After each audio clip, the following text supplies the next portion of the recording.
The legend himself, Jim Browning, is here in the flesh. Master Baiter!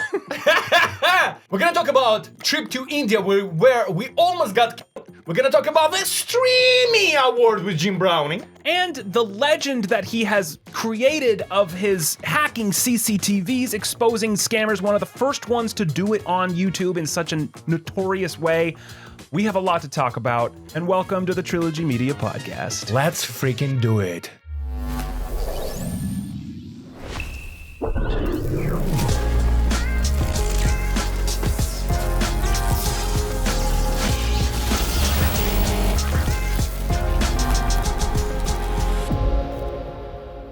That's what you need. I know. Wow. Everybody says this. You really are like a married couple. Yeah. The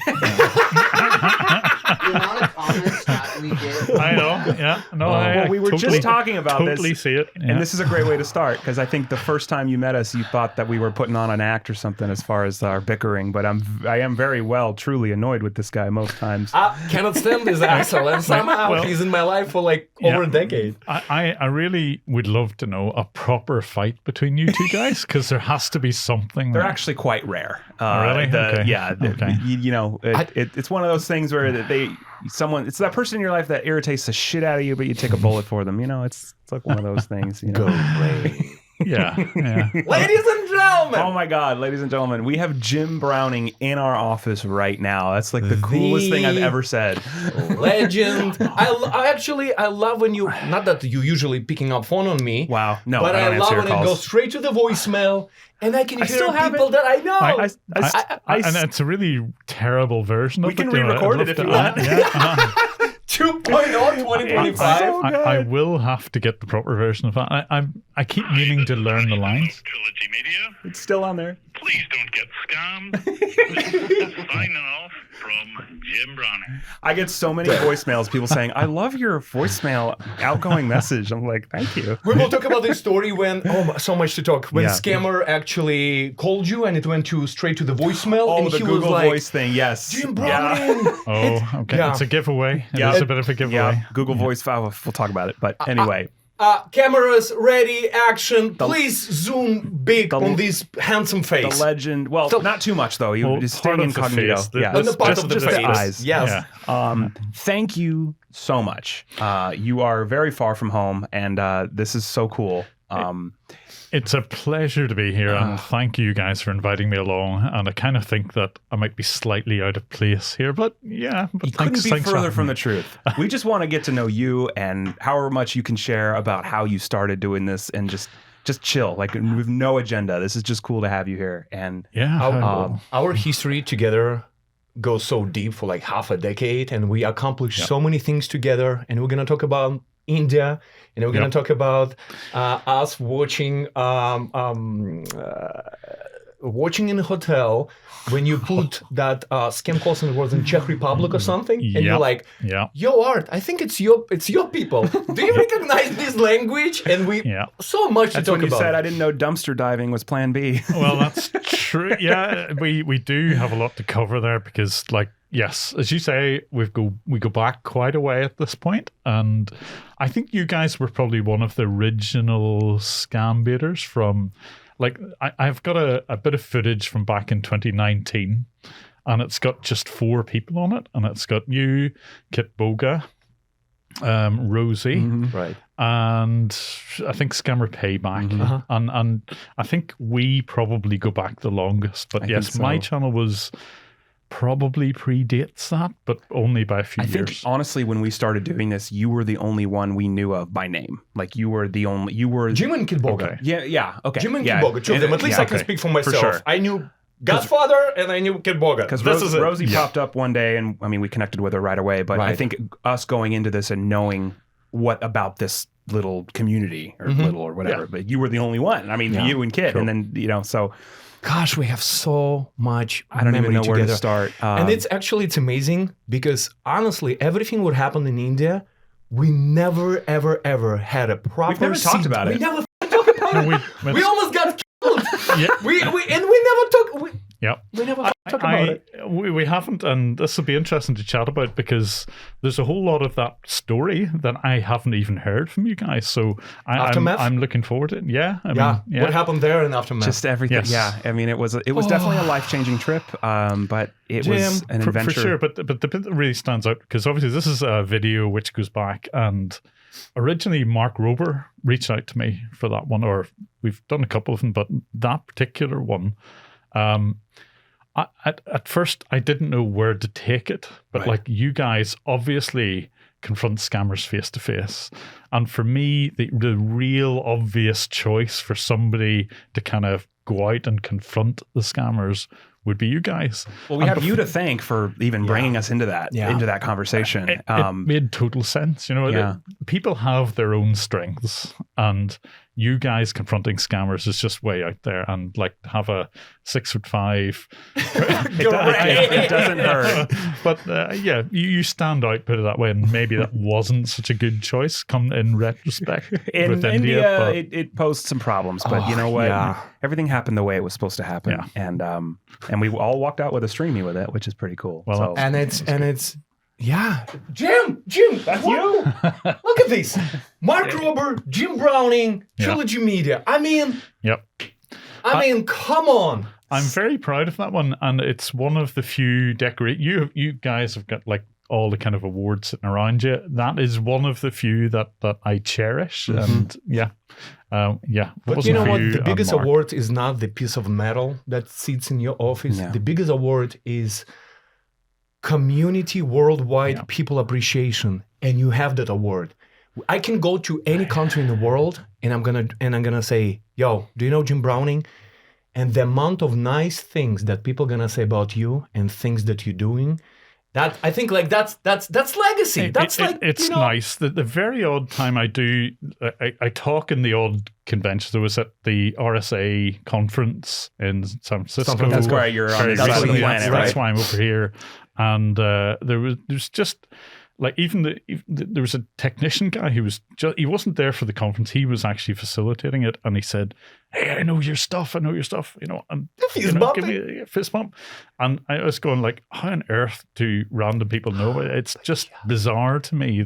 So I was actually going to ask you about that. When you go to like conventions, I mean, I know you wear a mask when you're like doing camera stuff or whatever, but do you wear a mask day to day? Like, do you ever get recognized from your voice and just you're not? Just a cape. Yeah. Just a cape. That's right. If anyone deserves a cape, it's you. I practically, not only this is being obviously on video, I would be sitting here without the mask. When I go to those conventions and talk about, it was to do with fraud, basically. And I never wear a mask there because I'm with people who know that. I mean, the reason why I keep the mask on is I don't want some criminals knocking on the door. 100%. Well, fully understandable. And that's why I think you guys are particularly brave in what you do. I don't have, let's just say, the nerve to do what you do, simply because I just get too nervous about it. I mean, that is all it is. But if you're at an event like that and you're not masked, are you still, do they know who you are? Like, can they put that face to the name? Because you can only control people so much. Like, what if someone's taking your photo from down the hallway? You know, like, do you ever, like, is that a concern or? A little bit of a concern, but most people know. In fact, I or whoever's like hosting the event say in advance, look, if you don't mind, please don't take photos or videos of Jim. Nice. So, and I've been doing this for quite a number of years. Everybody has respected that. Yeah. And it depends on I am generally go to basically gigs where everybody's on the same side. Yeah. It's like you guys and everybody who's there has so far respected that. And the one thing is that I don't use my real, so Jim Browning isn't the real name. Everybody kind of knows that. But what I will say is I got, Ryan Montgomery, Zero Day. I got him to take a photograph of me and say, can you work out who I really am from this photo? Because he has quite a lot of resources at his hands. And he has been able to do that for other people. But he had one of my photographs. This isn't a challenge, by the way, to anybody on the internet. Don't try to replicate it. Please don't do this. But he took my photograph, couldn't get my name or details from it. Good. Now, I shared That's a bit more information he was able to piece together, but I think even if there was a photograph published, I probably would be all right. probably But good. again, not a challenge, please, to anyone. Yes. Well, how does it feel to be like one of the most famous hackers in the world? But I'm not even a hacker. That's the thing. I wouldn't call myself that at all. How do Okay. you identify Yeah, yourself? how would then? you call if yourself? you go to an event and you're introducing yourself, what do you say? I mean, I just say a YouTuber. I kind of don't go into that title. That's it. Because if you say hacker, there's a whole lot of baggage comes with that. That's true. And you think like that is somebody who's doing something illegal, and yeah, okay, slightly according to the letter of the law, maybe some things. But I am far more of a social engineer than anything else. I get scammers to do things that they would never normally do, and that's really where it comes from. I would call myself a social engineer, not a hacker. Yeah. We actually spent so many years talking to you and working together and having few beers. 1 or 69 beers, I'm not going to tell you. But we don't know anything where you came from. Obviously, you're not going to tell where you came from, the state and city. Within reason of what you But want in to share, reason, of course, yeah. Get a and little your textbook out. childhood And hobbies. what got you into this? Yeah, what got you into it? Can we talk about this? Because you got into it yeah. before it was cool. Right. You were Right. a YouTube hacker before it was cool. I still think it's such a niche to be in scambaiting community. Yep. But when we got in 2016, it was Yep. negative 69 niche. It was so far away. Yeah. There weren't many people doing what Right. we do nowadays, and what got me into it is, and I really wish I had the proper Batman type story, like somehow the Joker kind of they stole money from me, or whatever avenging it your is. parents. Or I wish it was like that. I really do. And the sad truth is, I had a different day job in IT, and I kept getting the scam phone calls. And it just annoyed me one day, and I just picked up the phone and I just made a clear recording of the scam, and that was it. And I was technical enough to get the guy's IP address, and I thought, I'll show this video to his internet service provider. And the best way of sending a large video file wasn't by putting it on email, because it wouldn't fit. So I just said, right, I'll upload it to YouTube, which I didn't have an account on. So I uploaded a file to YouTube because it was too big, picked the first name that I could think of, a random name. And Speaking of which, Jim Browning scams. Yeah. did you have a friend named Jim? No, or did it's just like, totally random. Totally random. And that's all it was. So my name is now kind of a brand, and I wish I'd thought of something more clever. If you could go back in time and rename it, what would you name it? No, but there's other people who have picked the name Scambaiter, and it tells you exactly what it's about. Yeah. And if I'd gone back in time, I'd have probably picked that name. But as it is, this name is now stuck with me, and everybody keeps saying, "Ooh, where's Jim Brown from?" And I'm going, don't know, nothing to do with it. But you built such a legacy around that name that right now, if your name will be Scambaiter or anything that's scam related, it will be it would be not you, The name of your channel and magnitude of...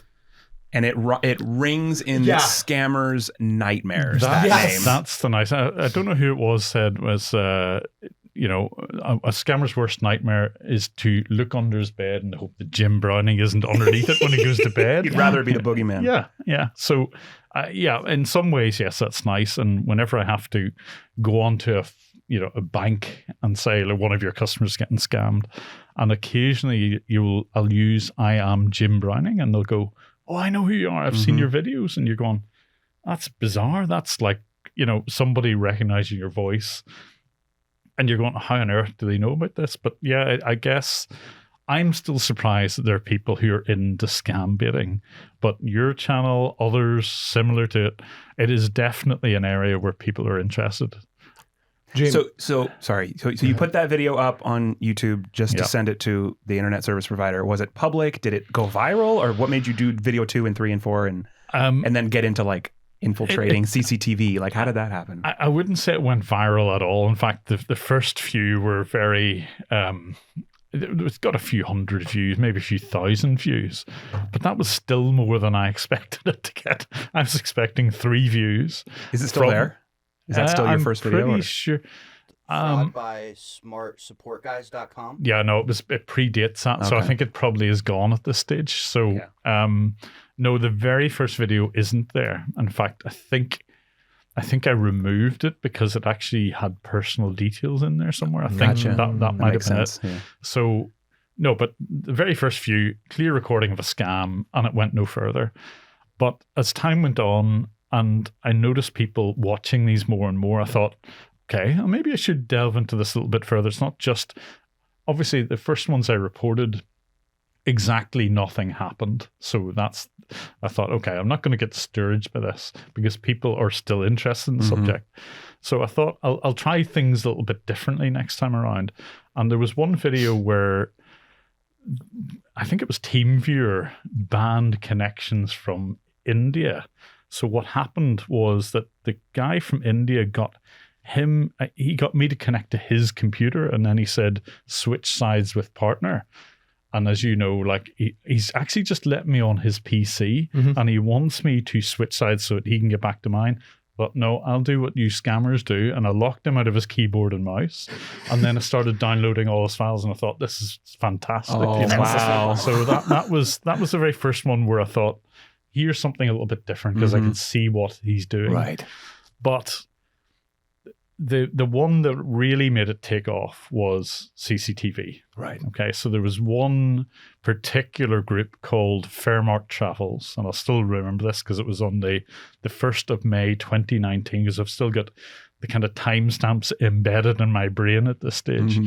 And Fairmart, as you can imagine with a name like that, they had like a pseudo company where they were a travel agency, but their main business was pretending to be Microsoft. They did the pop-up scams and they got most of the revenue from that.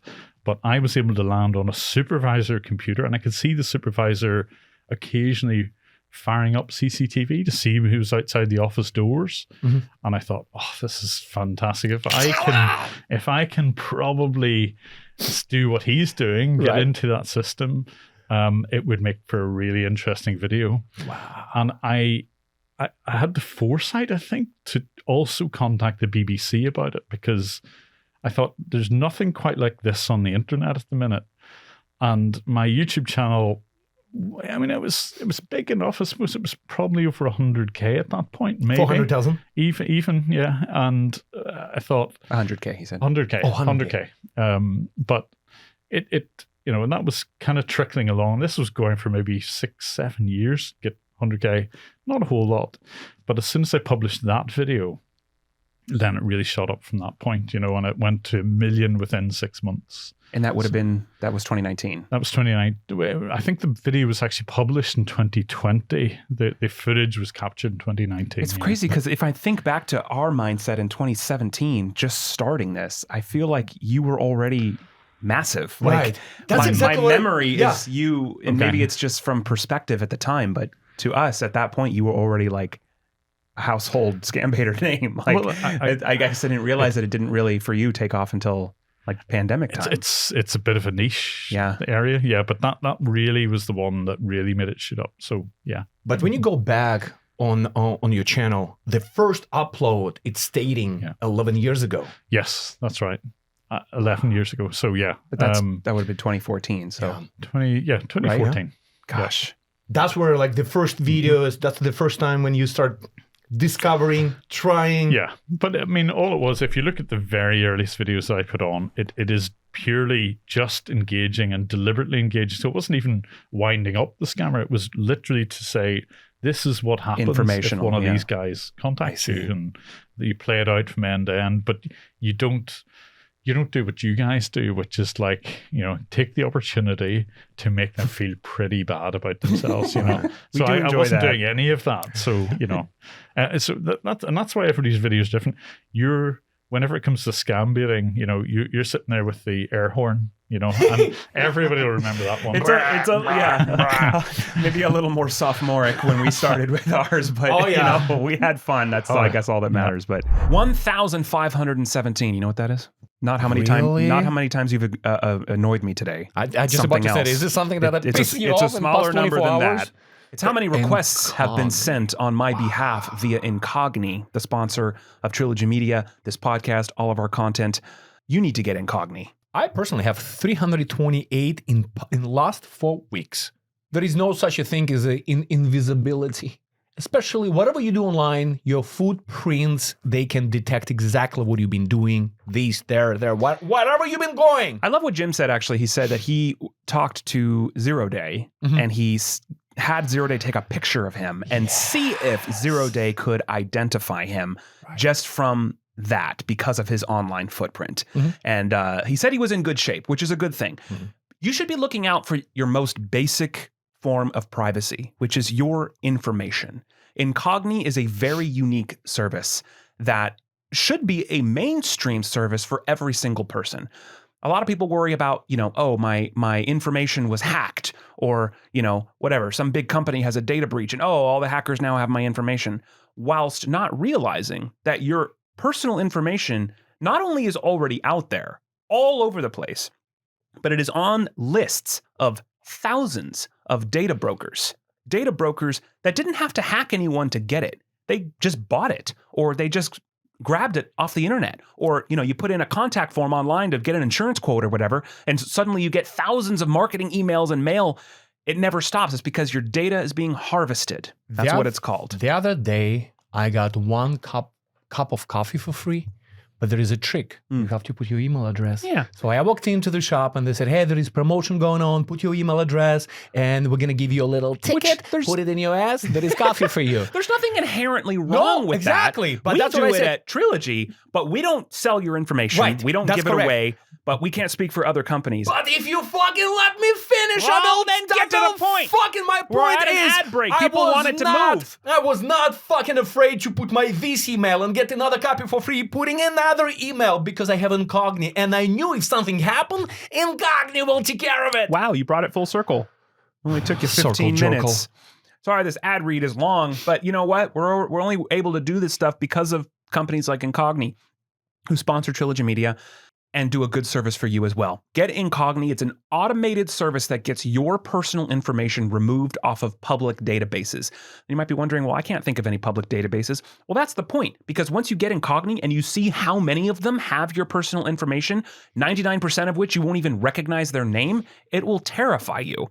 Get Incogni, incogni.com/trilogy. You're going to get 60% off an entire year, and you can take back your personal information now. Incogni makes it automated, secure, and extremely affordable. Incogni.com/trilogy. You're going to get reports, monthly reports, what happened last 4 weeks, and you have complete requests in progress, suppressed entries, time saved. I saved 210 freaking hours just in last 4 weeks. Mine is over 1,000. It's just incredible. If we're measuring. Yeah, of course. You always want to measure. Oh, maybe. There's also a new feature called custom removals. So, according to Incogni here, found your info on a site not covered by Incogni, send us a link and our team of privacy experts will remove it for you. So even if their lists of thousands somehow don't cover it all and you find your information on some random place, you go to Incogni, give them the link, they'll go and get it removed for you. They make it easy. You don't have to do anything. You can sleep and they're working for you to make sure that you remain private, your information stays yours, and doesn't get continually harvested in all the ways that it probably already has been up till this point. Live your life. Do your daily basis activities. Go to work. Do jiggy. Whatever you do you. Let Incogni do them. They're gonna take care of everything what's happening on your account, and not only on your account. You can put, your family members on account. Yes. And they'll send you progress updates. Yeah. So tons of reasons to do it. 0 reasons not to do it. Of course, 30-day money-back guarantee because they believe in their product, and so do we. So incogni.com/trilogy. You'll get 60% off an entire year and take back your personal information right now. I'm itching. I want to go back to Majesty. Let's get back to the Majesty. Back to the Majesty. Hate that we're calling that. Yeah. I actually, again, we have so many different subjects that we want to talk. If somebody never met you and they want to describe what was little baby Jim Browning look like at his teenage years. Yeah. Is it always computers? Like, I was hit that said, yeah, it was ice, but, computers? What? no, I mean, there are certain sports I'm into, and one of them is something you've probably never heard of in the US, which is squash. Squash. You know, squash. Okay, it's a little bit like racquetball, but longer racket, smaller. Yeah, okay. So, and that's a sport I would still be into, but I was never particularly sporty. I was particularly bad at football or soccer, as you guys would say. Always the last one to be picked for soccer, you know. I mean, it wasn't that it was like kind of unfit or anything. It's just that I just did 2 left feet, you know. So I can relate. Yeah, but you know, that was it. So there's certain sports that I like, but others I don't. And by the way, I went to a baseball game there recently. Still can't quite fathom out the rules, but I'm nearly there. Yeah. But at least I did my kind of US. Hey, fully thing. immersing in the American. Did you get a hot dog and do the whole thing? I did. Good. Yeah. You went the proper way. I did. Which baseball game? It was the San Francisco Giants against the Rockies. Beautiful stadium. Up Yeah, there. it was brilliant. Tubby And Cove. and I had to. I mean, I'm not a baseball supporter by any means, but you always cheer for the underdogs. I was cheering for the Rockies, and they did win. They won 4-3. How many times did you fall asleep? No, I didn't. Not once. Not once. No. No, because All roast by Art over no, there. listen, I'm like what, 15, 16 years in America, and then you know, coming from sports, Yeah. like, you know, I love sports. And then I see baseball, Yeah. and I'm trying to understand why it's called sports. I know. And, you know, Oh, no, that's listen, right. I know I'm going to get backlash, but when I went to Dodgers game first time, and I saw the atmosphere and stuff, You see how fast that baseball is, and it's Yeah. like you appreciate it more. on TV, I think it's like it's such a low pace, and it's kind of like, all right, I can go right now and fuck off for 1 hour, and I will come back, nothing happened. It's still, it's... I'm going to alienate a lot of people saying this, but if you want to be bored out of your mind, go to a cricket game.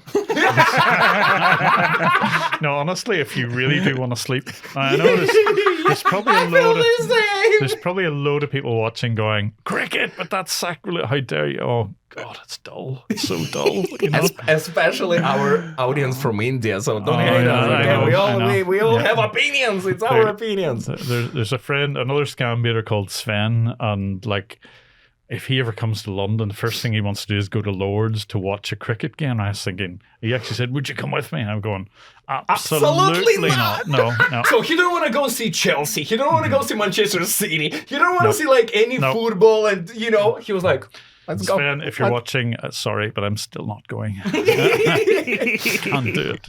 At what age the technologies and progression start dominating that you like kind of like, how did you get in this? And what did you want to do from like a young age? I mean, when you're a kid, you want to do all fantastic. You want to be an astronaut and things like that. But of course, That's me. I want to go Katy Perry Yeah, did but- it. Go to Katy- Anus, go to Katy Perry. urinator. I Yeah. want to go to the space. Your lady Yeah. Katy Perry, she's already doing it. You can do it. my lady Katy Perry. yeah, but that's when you're really young, and then you kind of realize when you get a bit older, just, You're like, I'm not going. You kind of realize what's doable.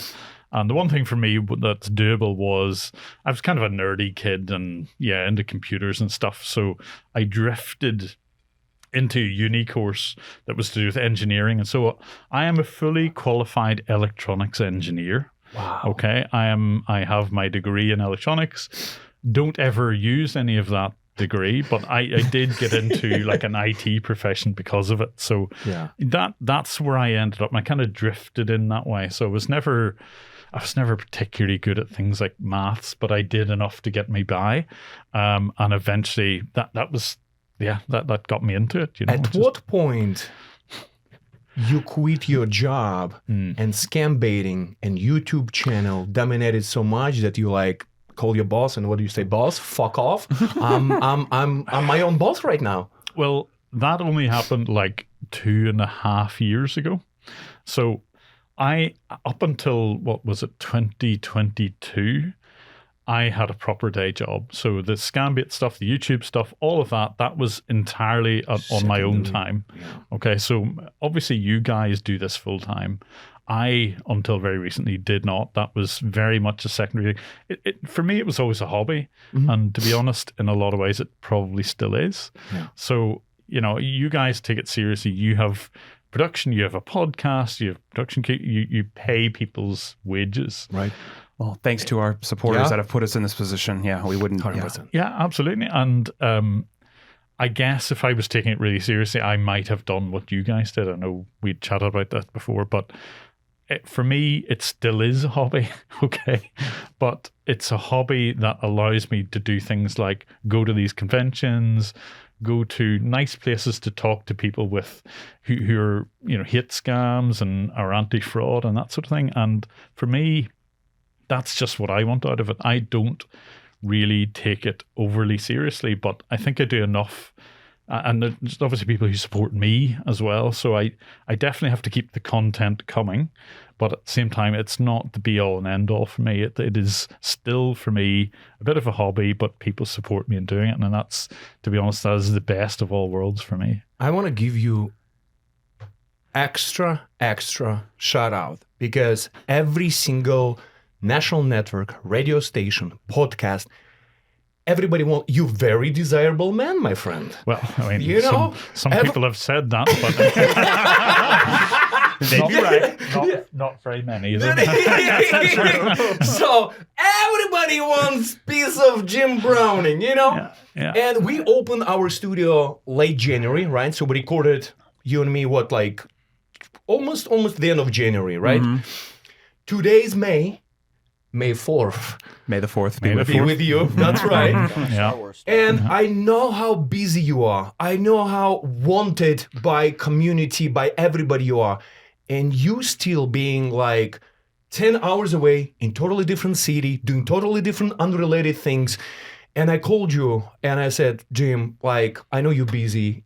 Big brother, if you have a chance, take a little bit detour from one city to another city. I know with your family. Can you please join podcast? And you did like this. It's a community, though. That's the thing. I communicate with you guys and with probably all of the other, certainly the big scam baiting channels. And there's a lot more of them now, of course, than there used to be. Well, everybody looks up to you. Yeah. Set a precedent. Well, That's I mean, very maybe looks admirable. up to, it's nice to be in that position, but I'm not, I hope I'm not pushy about anything, but things like People's Call Center, which we have been to before. I am trying to organize another one. I think I can say that. I'm not going into details about where that is, but it will happen. And I just know from the people who have responded to it, I put out an invite to that amongst all of probably the kind of best known scam baiters on YouTube. And I was thinking that probably I might get half of the invites that I sent out coming back. All but 2, as in 2 out of maybe 30 odd people couldn't make it. So for me, that's fantastic. Yeah. But it means there's a community there as well. We all have a common goal. Yep. Yes. We all hate scams. We all hate the people who run those scams. We all like to expose them. And for me, it's just fantastic that we can do this as a community, because even at the conventions where I was talking, there are things, people like bank and financial institutions, and there's only so much that they can do to educate people about scams. And they will give you a little bullet point list. And I see on my banking app from time to time, it'll say, don't read out one-time codes, all this sort of stuff. Things that people know. Okay, but scams always happen to other people. That's the norm. That's the normal mindset. And you can't blame anybody for that. But if you can see it on YouTube, if you can recognize little hallmarks of a scam, you're a bit less likely to fall for it. And that's the important bit. So honestly, it doesn't matter. I will reach out to anyone and everyone who's prepared to talk about scams or to show them, which is why it's important to meet up with you guys. And if you can get it across in an entertaining way, brilliant, because you're just more likely to remember it. Yeah. And that's why I know that you talk about people, that some people like what you do, some people don't like what you do. Of course. That's fine. Everybody's got their own place. Right. And the thing is, even if it's something that you don't like, you're more likely to remember that. So, everybody has their own role to play in this. And that's why it's a fantastic community. Absolutely. And actually, not going deep, but our community, scam baiting community, being a little bit shaky, suffering a little bit. Yeah. Thank you for getting everybody back on track, organizing this event. Regardless of what happened, not going in details, you bringing everybody together. Yeah. And that's how community should be about. You know, we don't have gigantic community that everybody can do this. It's a very niche. And when something happens, affects everybody. And you like being the real fucking man, the real godfather, said, guys, come on, let's get together. I will make it happen. There's more important things than little squabbles about bits and pieces. Who cares? Like, it doesn't matter. The really important bit is if you can get a message out about scams. And honestly, I don't forget the purpose of why you're doing this. Of course, yeah. And you shouldn't, in theory, let personalities get in the way of that. And sometimes they do, but that's just life. But there are more important, bigger goals. So that's why. Well, that's why you're godfather. 100%. That's why you're a true leader right there. Fucking Brownie. Man. Go ahead, Ashton. Let me ask you about, like, the legality. How and more so your perspective on it, which, like, I obviously fully support what you're doing, but I'm sure there are people that say, well, you know, he's breaking the law and you know, has that ever been, like, I know you're like anonymous online and everything, but I guess how have you squared that in your mind as the years have gone on and the potential dangers that could mean for you, despite the fact that you're doing a noble, admirable, amazing thing that everyone should support. But the fact is that some people in law enforcement might have something to say about it. How has that affected your process or your life, or has that ever scared you? Like, how do you see it? I mean, you know? Of course, if you do something which is illegal, of course you're going to be nervous about it. I am always nervous. I would say that is my number one worry, probably. But there's always a but. No matter what way you look at this, it's still the right thing to do. Yes. Okay, so there is the letter of the law, and absolutely, I can never encourage other people to do exactly what I do. Okay, just because you can get into trouble for it. So I'll say that at the outset. However, I work with companies as large as the BBC, okay, and we do a program together called Scam Interceptors, and that is put out on daytime TV. It's been running for about 3 years, and in the 4th series of this, and their lawyers had a very close look at what I was doing, what the team would have had access to, and includes things like being able to overhear phone calls. And as you can imagine, you need, in any country, you need kind of very specific legal exemptions to this, because nobody wants the government listening to you, and why should these journalists be able to do it? Mm-hmm. So there's absolutely very valid reasons why, on average, you shouldn't be able to do this. However, when their lawyers look at this very carefully, it is outweighed by the public. It's described as public interest, but it's more to do with detailing what the scam looks like. And that is in the public interest. Mm-hmm. And if you can see exactly what scammers say to you, you know what their language is, you know the techniques they use, you can see exactly how the scam unravels. And if we're able to show this as a real scam, this is what actually happens during it, then your little bullet point lists from the bank or whatever, right, this is more likely to resonate with you than that bullet point list. Mm-hmm. Okay? If you can see it happening, if you can hear the language they use, if you can just experience it, you're far less likely to fall for it. And honestly, that is the key reason why the YouTube videos and the BBC documentaries and so on honestly outweigh anything which might be illegal. Now, there's an expectation that I guess I'm able to do certain things and not do other things. Okay, so that's a bit vague, but what I mean by that is I can't randomly hack into some computer. I can't do that. The way that it works is I let the scammers come to me. I have to let them scam me first. So someone will attempt to steal money from me before I go back to their computer. Right. So that isn't a defense to say I shouldn't do what I do. But if it ever came back to me and somebody said, how come you've got access to that guy's computer? I can go back to recording and I can show that the reason why I've got access is this person tried to steal money from me. And I can do that in every single case.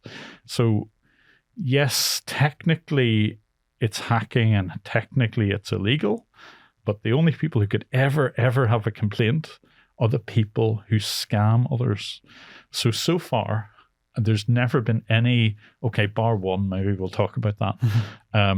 There's never been any legal challenge to what I'm doing. And I don't expect there ever to be. Well, we'll come back to that one maybe. Just because if you raise your head above that parapet, you're if you're a scammer, you're going to get worse than me, put it that way. Well, and we have a similar outlook too, because, people ask us all the time, well, aren't you afraid of, whatever, retaliation and this and that? And I'm like, sure. But there is also an element of like our best protection is kind of the cameras. And like, if anyone is ever going to try to retaliate, they know for sure that they're going to bring more eyeballs on them. Yeah. And because whatever happens in the end, we're going to document it and we're going to talk about it and we're not afraid to talk about it. Yes, so but you must get worried yourselves. So. Yeah, to a degree. But again, I come from a similar kind of perspective of like, we're only exposing and going after people that prey on people that are weaker than them. And that to me inherently means you're a pussy. Yep. If you're going to prey on old people and children, you're a pussy. Like we're not going after cartels and people and gangs fighting each other, like drugs, no interest stuff. In that. I'm only care about people that are preying on the vulnerable. And by and large, those people are not brave enough to actually do anything notable against someone that could stand toe to toe with them. And so far, I mean, knock on wood, but so far that's been okay. And as long as we continue to do the right thing, what we feel is the right thing, everything's worked out up until this point, at least.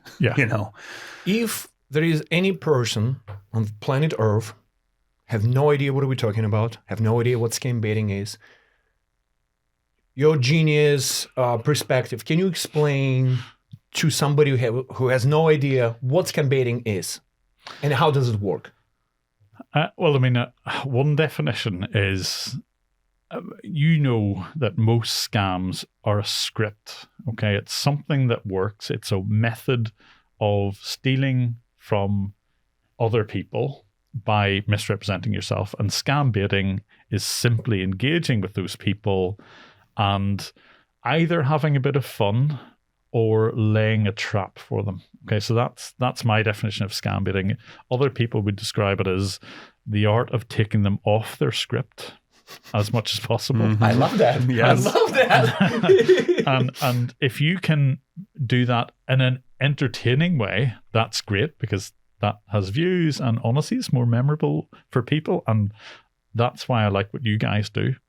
But I do things slightly differently. I try to keep them on their script because what I'm really doing is socially engineering my way onto their computer. And that's what makes my videos a little bit different. And when I can get them to believe that I'm an old man or an old woman, I too have voice changers and so on, and they trust me, then they're more likely to let their guard down. So for me, scam baiting is the art of letting them believe that I'm a typically rich victim because I will fire up my fake bank account and so on. And, you would be surprised what they will do if they think they're going to get a payday. Yeah. And, we have other scam baiters. Absolutely. And I would say one of the better examples of this is Kit Boga and his stuff, because he will torment them and give them little tantalizing glimpses of a possible payday. And there's nothing better than having money which is just slightly out of grasp, and you would be amazed just what scammers will do to try and get that money. And honestly, you could just summarize scam baiting as keeping the money just slightly in front of the scammer and they'll never quite reach it. They can sniff it. It's like a rat and cheese. I can smell it right there, but there is a trap on it. Yeah. Is there, if like from your knowledge and expertise, is there any like vulnerabilities in life, like to the average person, that maybe the average person doesn't realize is as vulnerable as it is? Like, I guess it's like the go-to be careful tip, or, you know, or like the first thing that comes to mind when someone says, you know, be safer with your this or that. Is there something like that the general public doesn't realize how dangerous it is to do this or not do this? I mean, for me, and again, it's only because like I watch what scammers do, I watch their methods, and some of them are incredibly clever, but there's one common denominator that I would say, well, maybe two. One is an approach out of the blue by anyone, you know, okay, so someone knocks on your door, someone calls you, you've got an SMS, you've got an email, whatever it is, and there is some sort of carrot or hook on that. You know, you've got a discount, you're going to get a free hamper, you're going to get whatever it is. It doesn't really matter. If it's out of the blue, always assume it's a scam until you're told otherwise. So that's kind of a kind of vague one. But there's one in particular which is very specific that I see, sadly, an awful lot of people don't realize is as serious as it is. And that is one-time passcodes. If anyone ever asks you to confirm or to read out a one-time passcode, always that's a scam. Okay, no legitimate organization will ask you for a one-time code. And I've seen people comment, oh, but occasionally we'll do this. Don't ever do that. You know, right. no legitimate organization. There should just be that mindset that if you read out a one-time code, that is the same as reading out your password. And if everybody had that in their heads, I don't think it would be just as, you know, the implications of it. Or they can take over your account. When they can take over your account, they can order a new mobile phone or whatever the account happens to be. And it's just that serious. So honestly, one-time codes, anyone asks you to read them out, it's a scam. Jim, technologies dominated and improved gigantically recently. I want to know your opinion on AI in general and moving to AI scams. And how can we... And your tips on preventative measures that people can take that maybe you're surprised that more people aren't taking already. You know? Yeah. I mean, hand in hand with the kind of one-time codes, that's a second factor. Okay, so the easy one, I would say, is turn on 2FA whenever you possibly can. If you don't know what 2FA is, basically, it's more than just a username and a password. Sadly, US banks, an awful lot of even the big ones these days, don't enforce that. So you can, and it's very convenient, of course, to store your username and password in your browser. But of course, as soon as a scammer gets onto your computer, even though you think you've logged out, all they need to do is look in your cookies, your history, and they'll log back into your bank, and you will be probably none the wiser. So honestly, second factor, you know, get a code to your phone as you're logging in, type in the code. It's not that difficult. I understand it's a bit less convenient, of course, and that's the reason why it still proliferates. But honestly, to safeguard your money, turn on that second factor, and that's just an easy way of doing it. What about Face ID? Is it secure when you have your Face ID on your computer, on your cell phone, and other devices? And authentication apps. Right. What do you think about those? Yeah, I like authentication apps, I must say. Look at you with your questions. I like them. The Face ID, yes, it works at the minute. Okay, but I am just back from an RSA conference, and they kind of demoed being able to take a photograph of someone, even from the internet, and overlay it onto like a generic 3D model of just your face. And then they try the bank apps where you're meant to like use that Face ID, or indeed when you create the account. You don't normally go into a bank these days. You've got this little Face ID in your camera, and you can create it that way. But they can model your face onto someone else's face and actually bypass that. So now you need quite a lot of processing power, as you can imagine, and most large scam centers don't have that.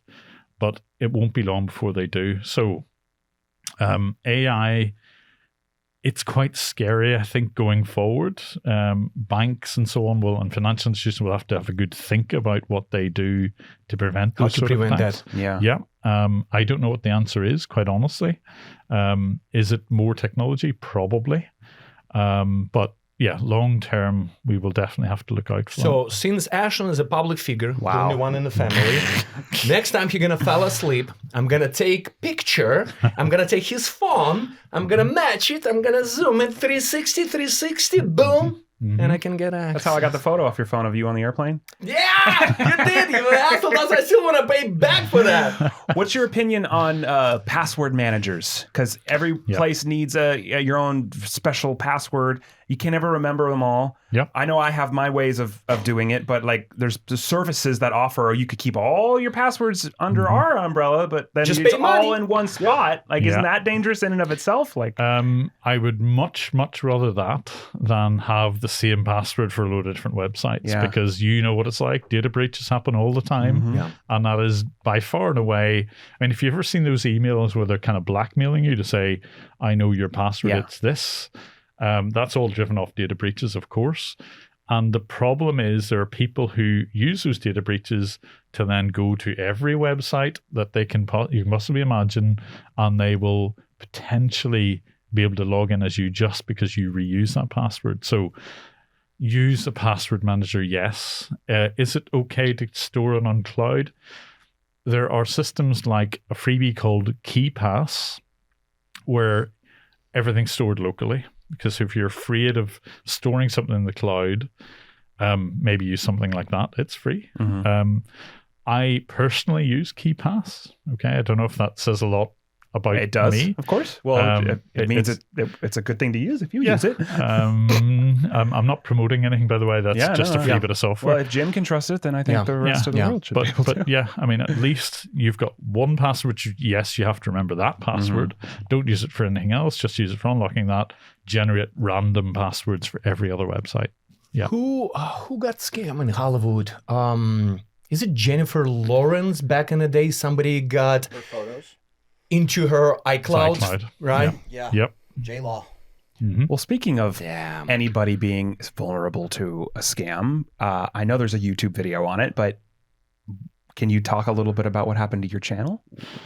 Yes, I can. And this is a lesson that you know, for those that have this myth in their head that think, oh, you have to be stupid to follow for. No, anybody. I was, and this susceptible. is how it was such a big deal to everybody, especially to our community. I remember everything what happened that day. I was Costco shopping and buying suja to punish Ashton on the live stream. Wow. And I, of course, right? What else do you do? And I opened, just, rolling my pushing cart, and we have my 69 sujas. No one cares. And I see these, open my YouTube, and I see everybody, like, just the whole community, like, holy shit, Jim lost his channel. I stopped shopping. I was like, what the fuck? Wow, you stopped shopping? I stopped shopping. What did the authorities say? Yeah. I can't believe you stopped shopping for I know. Stopped shopping for suja? It must have been a big deal. To punish Ashton. Yeah. And how did it feel? Like, what was going through your mind when you realized? I'll tell you how it felt. Walk us through, it please. was devastating because this was, I mean, I had well over 1 million subscribers at that stage, and this was practically my life, so I was at the point where I think I had given up my job, I think, at that point. So this is now my livelihood, which I've just lost. So the background is that I was approached by what I thought was Google, who own YouTube, and I got this message which said that I needed to update my I had 2 AdSense IDs, which I did happen to have. So technically, there was a bit of a bug in the software that Google uses for their help. And the guy who was using this was able to exploit that. So the messages were genuinely coming from Google. Okay, so that was number 1. Number 2 was, by coincidence, I happen to have 2 AdSense IDs, and there's one I don't use and one I do. AdSense ID is just a way of kind of getting revenue from YouTube, ultimately. And so because of those 2 coincidences, I thought it was genuine, this message. Made you believe it's real. Okay, so I followed this guy's instructions. This was just by chat. And normally you don't expect big organizations to do anything other than online chat. So it wasn't ringing alarm bells for me. But eventually, this guy got me to type certain things, and at first I thought they were okay because it did look like genuine steps. Legit. But one of those steps was to type a certain thing and then hit delete. And I was very dubious about doing it, but deleting was actually going to delete the channel. And I thought, even if this was a scam, there's no advantage to this person other than being malicious. So I thought it was still a genuine step. So I hit the delete button, okay, thinking that the previous steps would create or a single ID. And then he said, right, you need you to fill in this form. And the form asked me for my password.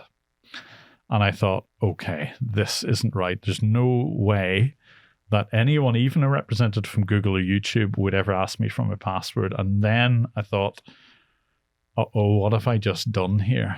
And part of the steps was to delete the channel. So now what he actually wanted to do was to take my password and take over the channel, I guess, so that he could divert to his bank account. So ultimately, if you get your revenue on YouTube, you can put it wherever you want.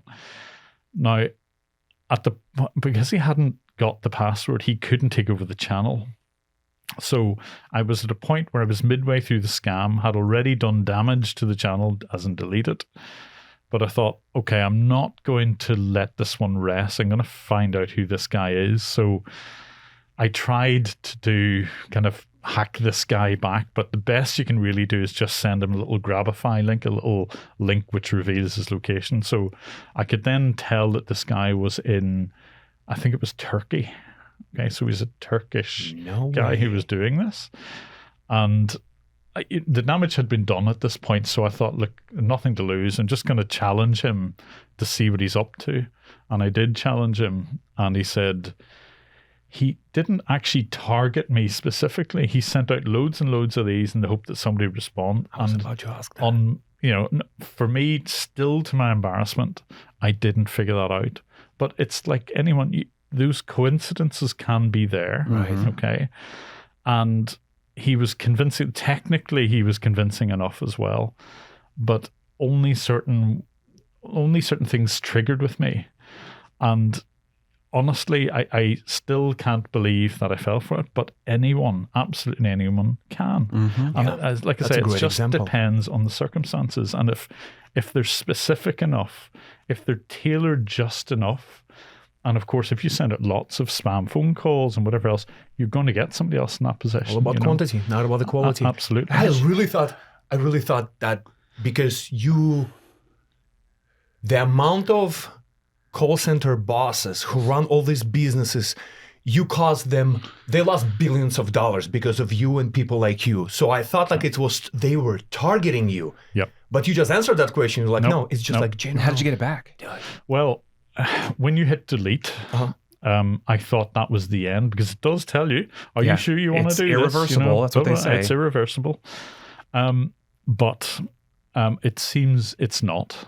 Okay. And what helped me confirm this was actually, I think it's Brandon from Scammer Payback channel reached out to me and said, don't worry about it. If you contact the right people in YouTube support, you should be okay because they can restore this. And ultimately, that's what they did. It maybe took 6, 7, 8 days, something like that, to do that, but they did manage to restore the content.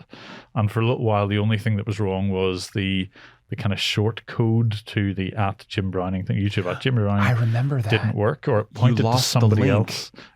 Yeah, it went to some other guy, right? Yeah. When you put Jim Browning, you cannot find anybody. Yeah. It was. But didn't that other guy start getting a bunch of hits on his channel? This poor guy that was just like. There's a second Jim Browning there who was going for a while, like he was getting lots and lots of hits, like, and he couldn't understand it. Yeah. Did they end up fixing that link issue? They did. Okay. They fixed it. Oh yeah. my God. I don't know how, because I thought they actually told me that was the only thing they couldn't fix, but yet somehow they were able to do that. You must have been shaking. Like, how do you, like, I would be. Like, I don't. And I would be speechless. Everything what happened for a reason, and that's why it's a great example. If the I don't know who the Majesty, the King himself, was got in those traps. Imagine for like regular people like us, just like stupid. Yes, no. But that is the important thing. It's you never ever victim blame in all of this. You know, at the end of the bad guys are the scammers. Okay, and they happen to have picked somebody who might be just a complete example of circumstance. And that's why it's important never to go. I mean, there was one that I was reading about there, and it was like an Instagram post. And it was from, and this was only like last week, and it was from Her Majesty Queen Elizabeth. Yeah, buddy. And she said, and it was an Instagram post, and it just said, like, I'm actually still alive. Charles has forced me to the island of St. Helena, right? And just because he wants to be queen, it said. He wants to be queen. Oh my God, you can't write this But shit. if you send me £300 in cash up, I'll be able to get back home. You know, so everybody thinks like scammers use messages like that where it's really obvious it's a scam. But no, the real answer is you make thousands of these, and just by coincidence, you will get somebody who is interacting with Amazon or Microsoft or whatever. And of course, you're less likely to be guarded against it. That's what it is. Did you hear what literally happened to Majesty himself? We interrupt this story to re-emphasize the importance of online safety and taking proactive tools to protect yourself online. Like, what a concept. If Jim Browning can get scammed, you're not immune, no matter how smart you think you are. Nope. We're not immune. No one is immune to being duped. I know some of the scams that we talk about are kind of crazy and wild, and you think, oh, I would never fall for something like this. Well, not every scam is like that. A lot of them are hard to detect. A lot of them are right under the radar, and a lot of them are sophisticated enough to scam one of the biggest hackers in the world. Like nowadays, the market is fulfilled, overpolluted. We know what we like. We know who we trust. Surfshark been with us since 2019. We in 2025, bitches. And they sponsor our content. They sponsor this podcast. And whether you're watching or listening, They sponsor us when we went to India, as a went matter to of India, fact. as a matter of fact, with Jam. That was the first international integration we ever filmed. It's the only integration I've ever filmed with my life at stake. Before I'm gonna get shot in my ass, let me put the blinds down. So- Let me talk about Surfshark. Massive shout out to Surfshark VPN for sponsoring us and for offering one of, if not the most affordable VPN cybersecurity tools that you can find online. You should be browsing the web with a VPN. There's a lot of them to choose from. We like Surfshark. We use them all the time ourselves. Yes. They sponsor our content. They support our mission. They're trustworthy. All the good things that you want in a cybersecurity product they have. And I love, Ashton, that, you know, a lot of companies like Netflix, if you want to put your wife, your cat, your dog, your lizard, your gay turtle, the more accounts you want to create, the more money you need to pay. Guess what happened when you get Surfshark? 1, 1, 1. One Yes! subscription covers subscription. as many devices as you could possibly come up with in your home. VPN, it's important. Virtual private network, it masks your IP address, it masks your real location, and gives you the ability to change virtual locations at the click of a button, which does more than just protect yourself online. It actually gives you the ability to access content that might be geo-restricted to you. There's content online that sometimes is hidden based on what country you're in. If you're in England, you get a different version of Netflix than you're in the States. You know, different networks aren't even available on different borders. All those things, it's annoying and it's frustrating, and Surfshark gives you the solution. Just one click of a button and you're in a different location. You can access whatever the hell you want. You know what I like the most? I don't even have to go and beg. And like every single time I need to buy something, I go on the internet and I'm like, do I have any discounts? Can you give me... It's right here in your face. Surfshark.com/trilogy. Just put it or just put trilogy, click it. Promo code Trilogy also works for extra months On the house. for free. Just do it. What are And you waiting for? It's a 2025 money back guaranteed. All this fucking bullshit. None of you need it. It's not bullshit. It's a real thing. It's a real thing, And it's yes. useful, but you're not going to need it. Yeah, you're but not it's gonna need there. it, but it's there. I need to call CEO of Surfshark, talk to them, and I said, can you give me ability? One click, and I will be in a different country away from you. Just like one click. See? Try it. I cannot do it, but Surfshark can do it. If you piss me off enough, you can. I'll go to a different country just to get away from you. Anyway, Surfshark VPN, surfshark.com/trilogy, or use promo code Trilogy. 4 extra months on the house. Try it, use it, lick it, like it, love it. And thank you to Surfshark for sponsoring this podcast. Let's go back, listen more what Majesty has in his mind. Let's go. Well, the silver lining of all of this, it shows if Jim Browning can get scammed, everybody can get scammed. That's number one. Well, and shout out to you for not being afraid to like admit that this happened to you, and like because we find this. No. I was about to say, and second silver lining, when you got back, I don't know if you were trending or not, but your video blew up. You got 10 of millions views. Well, and you know, and I want to bring up too, like the work like that Chappie does and stuff, and talking to victims. And I think one of the biggest reasons why people keep falling for stuff is because victims are afraid to talk about it, whether it's the shame involved or the embarrassment or the repercussions from their family. Like we've seen it time and time again, and it's totally understandable. But like you've got to be okay to tell your story. And I'm glad you did. I'm mad respect for making a video about how you got scammed, because that easily could have been something that happened to any other YouTuber, and of course, anybody. and I still am embarrassed about it. Of course you're going to be embarrassed about it, but it was far more important, you're right, that I talked about this than anything else. And there are worse scams. There are romance scams. There are sextortion scams, which it ruins people's lives. Absolutely. You know? And the worst thing that you can do is keep it to yourself, not tell anyone, not report it. And it is important to report that, because even if you think it's not, and genuinely you probably won't get your money back, even if you've lost money. But if you report it, then chances are it can be matched up with someone else's experience, and it may help to bring a scammer down. So it is important to talk about it. And if nothing else comes from this interview, it's to say, don't be embarrassed to do it. It's easy to be embarrassed, but just hold that back, and you can't help other people by talking about it. If you got scammed, or you know anybody who got scammed, please move forward, spread it, tell everybody, share the story. And especially for people like in your family. Like I'll never forget the Susan, the very first time we ever had a direct involvement in something like this. Like, and God bless Susan for being willing to talk about it on camera. But despite being willing to talk about it on camera, she still didn't want to tell her siblings because they were afraid. She was afraid that they were going to victim blame her and remove her, like take her name off the house and like make actual changes on her decision making. It's like, no, she was preyed upon.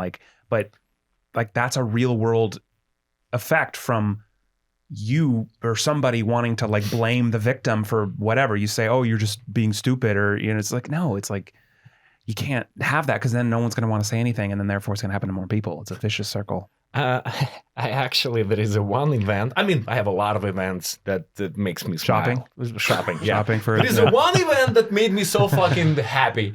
So we're gonna talk about scambaiters being very tight involved with law enforcement. You know, from everybody, FBI's, federal agents, whatever. My favorite ever. So we all met first time. You, us, FBI agents. 22. 22? First time face to face. Yeah. Jim Browning. Right. 2022. Hold on, little lady.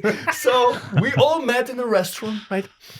So we see a lot of big names in their agencies, all these representatives and all these big FBI people. And we sit and everybody drinking water, right? Everybody drinking water. And Jim just landed. He just arrived. Long fucking flight. So he got there. We got there. We just met. Everybody sitting and just like kind of like, like in the principal office. First day of school. Yeah, first day of school. Seriously. And me and Jim, we look at each other, and waiter keep coming and asking, do you guys need anything? Not in that way, Art. Not in that way. Yes, not in that way. And everybody's kind of like, do you guys want anything to drink? And everybody look at each other. No, thank you. We have water. Water is good. And kind of like, I got your perspective. It's kind of like, look, if I'm gonna get fucking arrested, I'm having a beer before I'm going. Something gonna happen to me. And me and Jim, we look at each other. We're like, actually, excuse me, we want to drink something. Give us like a round of beers. I'm like, we don't work for the government. We Yeah, know exactly. this It's stuff. like- I'm always of the opinion that you don't know anyone till you've had a beer with them. So, you know, I'm all Hell for that. yes. Yep. Yeah. Hell yes. And you were like, oh, we have a What beer. was your first impression of Art and Ashton in 2022? Oh, shit. that? Oh, shit. Trilogy Here we Media. go. Yeah. Thank you for changing Here's the these mood. clowns. I mean, honestly, part of me was thinking that maybe you guys just put this on for the camera. And Not blaming you. it was very clear within even a few minutes that Yes.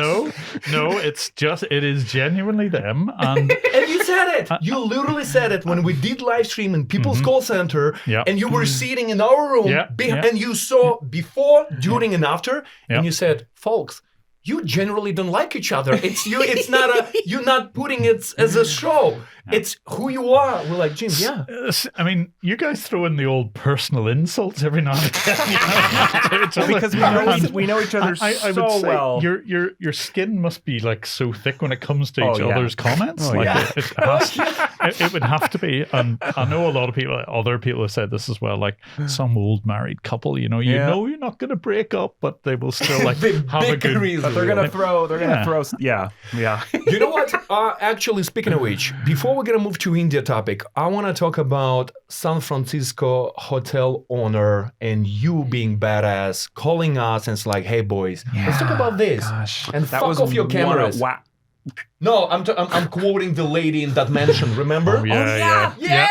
What? It flew? Wow, Flew above I you? forgot about that part. That was one of the first videos. Yep. I think Was we- one of them, yeah. Our first collabs.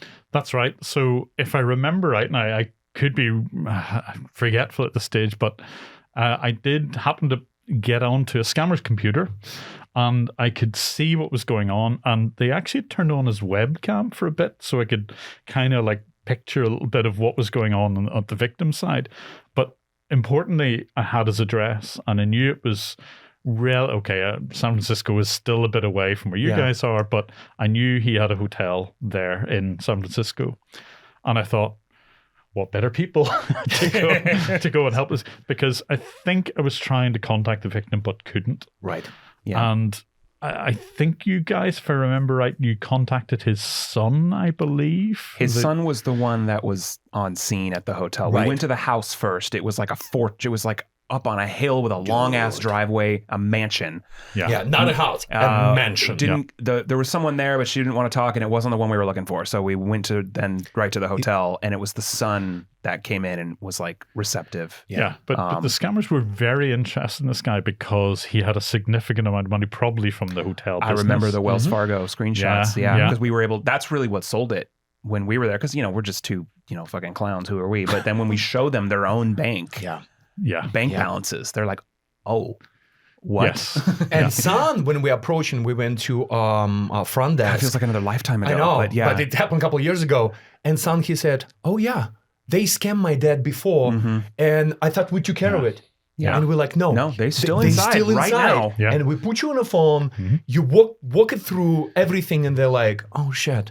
Yeah. They were so cool. Yeah. No, they were. I mean, there's certain things you can and cannot say, but I mean, obviously, if a stranger calls you up and they're going to be vague about something, then you're far less likely to believe it. If you can quote their exact bank balance, you tend to be a bit more believed. And I've had to use that example of quoting an exact bank balance to banks themselves to say, here's the account number, the last four of this account number, there's the person, here's their exact bank balance, and then they believe me. So yes, it's kind of weird though, because it's like you have to then convince the victim that it's kind of like what the scammers are doing. Even though you're on opposite sides, you're doing the same kind of thing. You're trying to convince them there's a problem. And in this case, there is, but the scammers, there isn't, but they're doing the same shit. But like, you're trying to convince you that you have to do this, you have to do that, you have to listen to me because I know. It's kind of sometimes you feel like a scammer. Like sometimes you a scammer, when you're you know? calling the victims to convince them of something. It's like, I am a good guy. I know all this information about promise you I'm a good guy. I'm not supposed to know it, but I do. But it's for good reasons. I promise. But you guys are pretty adept at doing that at this stage, and you have like your pamphlets and so on that you hand out, which I think is a really good idea because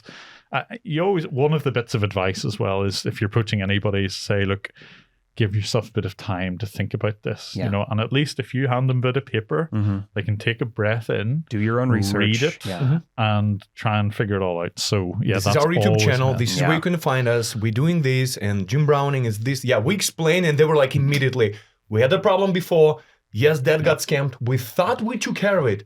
And we're like, no, not. And they immediately like... And it's extra hard when they're involved and they don't know they're involved, like with one we did with Chappie in, what city was that in? But Carol, who showed up with a gun to pick up money at the hotel. And we had to then convince her, not only are you being scammed, but you're was it Houston? You're assisting scammers. And she was armed. Finger on the trigger, ready to she knew it was sketchy, but she's still there to pick it up, and then she has a panic attack in the hotel room, and so it's like, and Art has dick in the box. You had a dick in a box. I mean, what else, Trilogy Media, welcome. As you do. As you do. Yeah, I mean, look, I know we get a lot of heat for making light of things, but first of all, for our own mental health, we have to bring some levity, especially when it's like Predator busts and it's dark shit. And you're seeing people's lives ruined in front of your face. Sometimes you got to have a crack a smile somehow, but also we need the videos to be entertaining, because if they're not entertaining, no one's going to watch them. And if no one watches them, we can't keep doing what we're doing, and no one's going to learn anything. And that's why you shouldn't apologize about it, because... we don't, but some people don't understand it. But you just did. No, I didn't say sorry. I said I'm acknowledging we get heat. I'm not sorry for it. Okay, I'm just saying. It's. I mean, honestly, a 6'5" Easter bunny is going to stick more in your... My favorite line was when cops arrived, who in charge here? Me and the bunny. Me and the bunny. They're like, okay, no more questions. No, fucking bunny and egg. Oh my God. We have a video dropping, which by the time people see this podcast, it'll already be out. But we're dropping it a week from yesterday, 6 days from now, where we caught a cash mule locally. Oh, you're talking about Art that video. Didn't force him, but strongly suggested that he do several push-ups in the park and apologize to all elderly people across the planet for being scammed. And he did these things. And then I said, and kiss the ground and apologize. Kiss the ground of the best country in the world and don't fuck our citizens. And he kissed the ground. And he's not even related to Katy Perry. So that's fun. That's coming next week. That's coming next week. That'll be interesting. Oh my gosh. Let's move to the fun part. We can't leave this podcast without just reflecting a little bit on India. We have spent a lot of time. We need at therapy. Least for me, I've gotten through some therapy. We've made a documentary series about it. We've dealt with our emotions. We've all had different emotions about it, but we've never, with you, sat down and talked about it. No, and I'm kind of glad of the opportunity, because I have still so many questions about it. Ask them all. Cool. From your perspective. I mean, I don't know if you want to just delve straight in. Let's go. Let's go. Obviously, we can go deep. This was the video that we collaborated with you, me, and Mark Rober. Yep. And you guys went to India, and you were supposed to deliver the little harmless payloads into the scam call center. Glitter bombs, pranks, all that. And the one big thing that absolutely ruined it was a series of text messages. And being spotted as white and pasty by us going and doing a touristy thing on day one, which in retrospect was a terrible idea, but but it created literally an adventure of a lifetime, and who knows what would have happened had it not happened that way. And we still pulled it off somehow. So excuse me, what is your problem? Why are you talking? I don't know. Am I not allowed? Why? No, you're allowed to. Okay. Should I just turn my mic off then? Yep. He has a deep thoughts right now. He was about to say things, and now excuse me, fuck off. Jim, please proceed. Yeah. So, I mean, the big thing for me was you guys get a series of text messages which basically threaten your lives. If you see them, shoot them. I mean, that's not unambiguous. That one's pretty to the point. So what on earth made you continue? Because the only thing I heard about that was, but the guys have decided to keep going.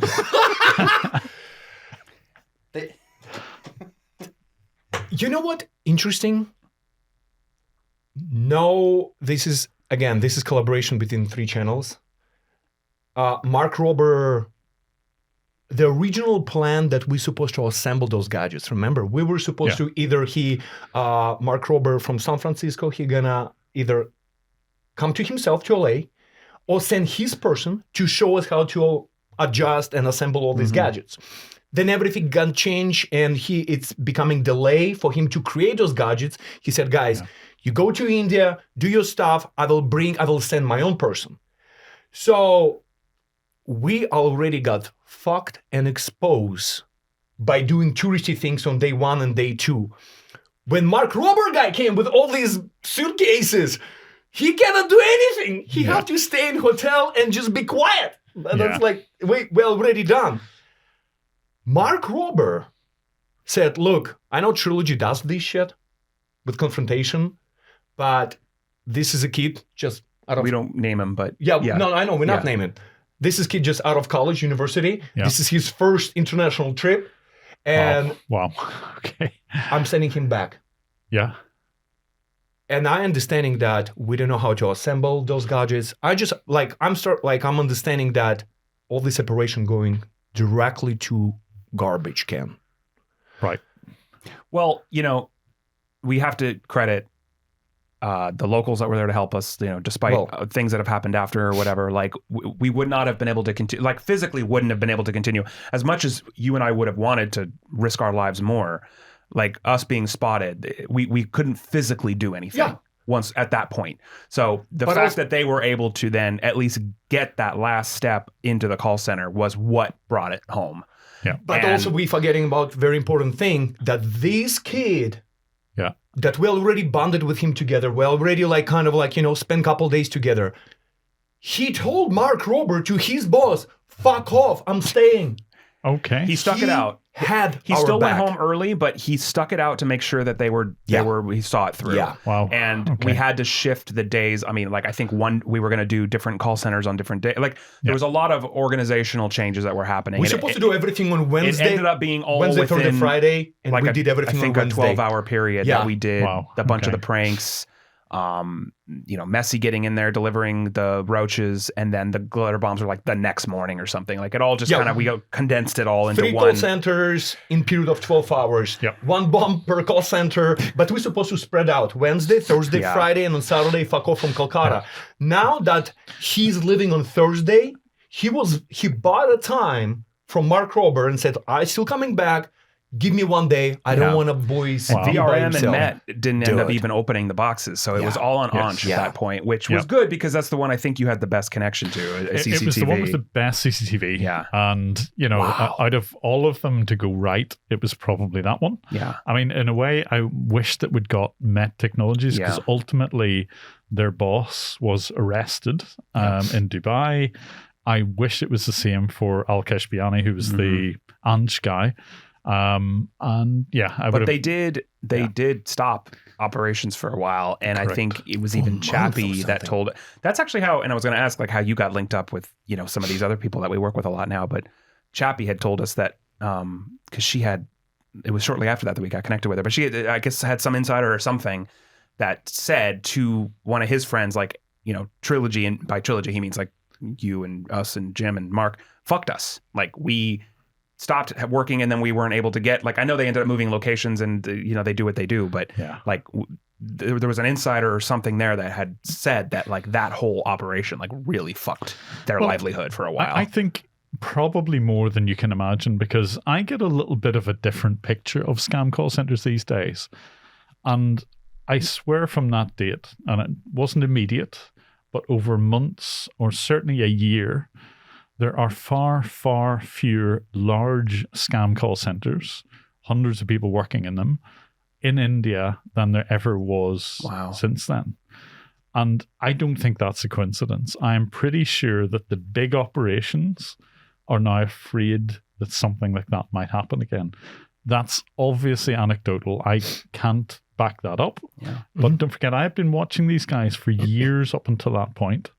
And there were those big call centers, and I'm almost certain it's because of videos like we have produced has made them change. And nowadays, you're far more likely to, yes, you still get the same types of scam, okay, but they're going to be distributed all over the place. These guys now it work out. They're in apartments now, right? hotels and they'll turn apartments, apartments into little And I would makeshift. love to think that's great because we've had a role to play in that. No longer are you going to get the economies of scale. You have to operate in these little niches. So that's great. What was going through your mind? You know, we're 12 hours of time apart or whatever. Which, by the way, you putting the live CCTV feed on our hotel room TV was the most epic thing ever. Like and I even said it, I think I said this on the day, is this what it's like to care about sports? Because I've never been like a sports watcher, but like I've never been so riveted by something so unpredictable and insane in my life. And I'm like, this must be what it's like. Like I wish I had this more often. But I was the same. I can remember, I mean, okay, what I did was streamed what I could see. Yeah. So that's why you're able to see that. But whenever Messi actually got into the call center, and you could see him do things like and posing. What are you doing? He would look up at the he camera. took like 7 minutes to Dude, tie one that was shoe. the longest tying shoes that I've ever seen in my life. Which a lot of people don't know, but I think partly in that moment it was because the water bottle had a camera in it. Yeah. And we didn't publicize that because I think the intention was to reuse them. But you know, the water bottle screw top had like a camera built in. So he was trying to get an angle of something. I don't remember what the fuck in the moment. I don't know. But it was funny. He had one leg up and he's like doing this whole like dance. And we're like, Messi, what are you doing? Messi, stop. What are you doing? we talking to TV like he gonna hear us. Yeah, I know, but I remember myself screaming. Yeah, what is going through your mind? You're watching all this and no, but it was bizarre because you know the way you kind of like pray, please stand in front of the camera, you know, like because you have zero control over it. And I could just see Messi doing all these ridiculous things and thinking, he's going to get caught. He just looks so obvious. But then again, the guys who are on the shop floor doing the scam, they're probably, engrossed in what they're doing. Thank goodness, because like if anybody had just went, what is that guy doing over there? Like what's he doing? But honestly, it was just hilarious. And the fact that it was the first one that we did, so I was expecting things to go fully wrong. And okay, it wasn't absolutely perfect, and we didn't get them open the glitter bomb upstairs, which would have been so good. I remember the point where the glitter bomb actually made it right in front of the camera. Desk in front of the camera. I was going, please open it. Please. And there's this other guy serving tea, and Art's like, fuck your tea, open the I was like, fuck your tea, dude. Open the bomb. And I'm screaming. And like, we have And then when they took it back into the elevator, it was the most deflating feeling. No. Yeah. And then, to Messi and Johnny, they're like, all right, Plan 69. Fuck all of these. We're going back. We're going to get that bomb and back. Then dumpster diving is just like, oh my God. But what made us bonded so much with you, we already been in such a good relationship with you, you living undercover fucking life. Being a husband, you have a job, you have kids, everything is amazing. And our life, it's actually besides locals' hands, it was in your hands. Different time zone, everything, and you walking through. You're the eye in the sky. Yeah. Like we were blind as a bat. A little bit of coordination, but like don't forget, I had been watching these guys for quite a while even before that. And one of my more popular videos is the bit. My version of this was confronting one poor girl in that call center who happened to be in the middle of it. Her name is Priya, and I think I will be forever remembered as being the one going, oh, hi, Priya. And she goes, she had a physical reaction. That was so good. It was epic. But for me, that was nice because we all had very different videos. Yeah. Oh, yeah. Mark had all this kind of setup stuff. You guys actually going and planting all this stuff and the death threat, unfortunately. But, you were like technical guru. I think I know my wife's answer to this, but you want to do it again? Okay.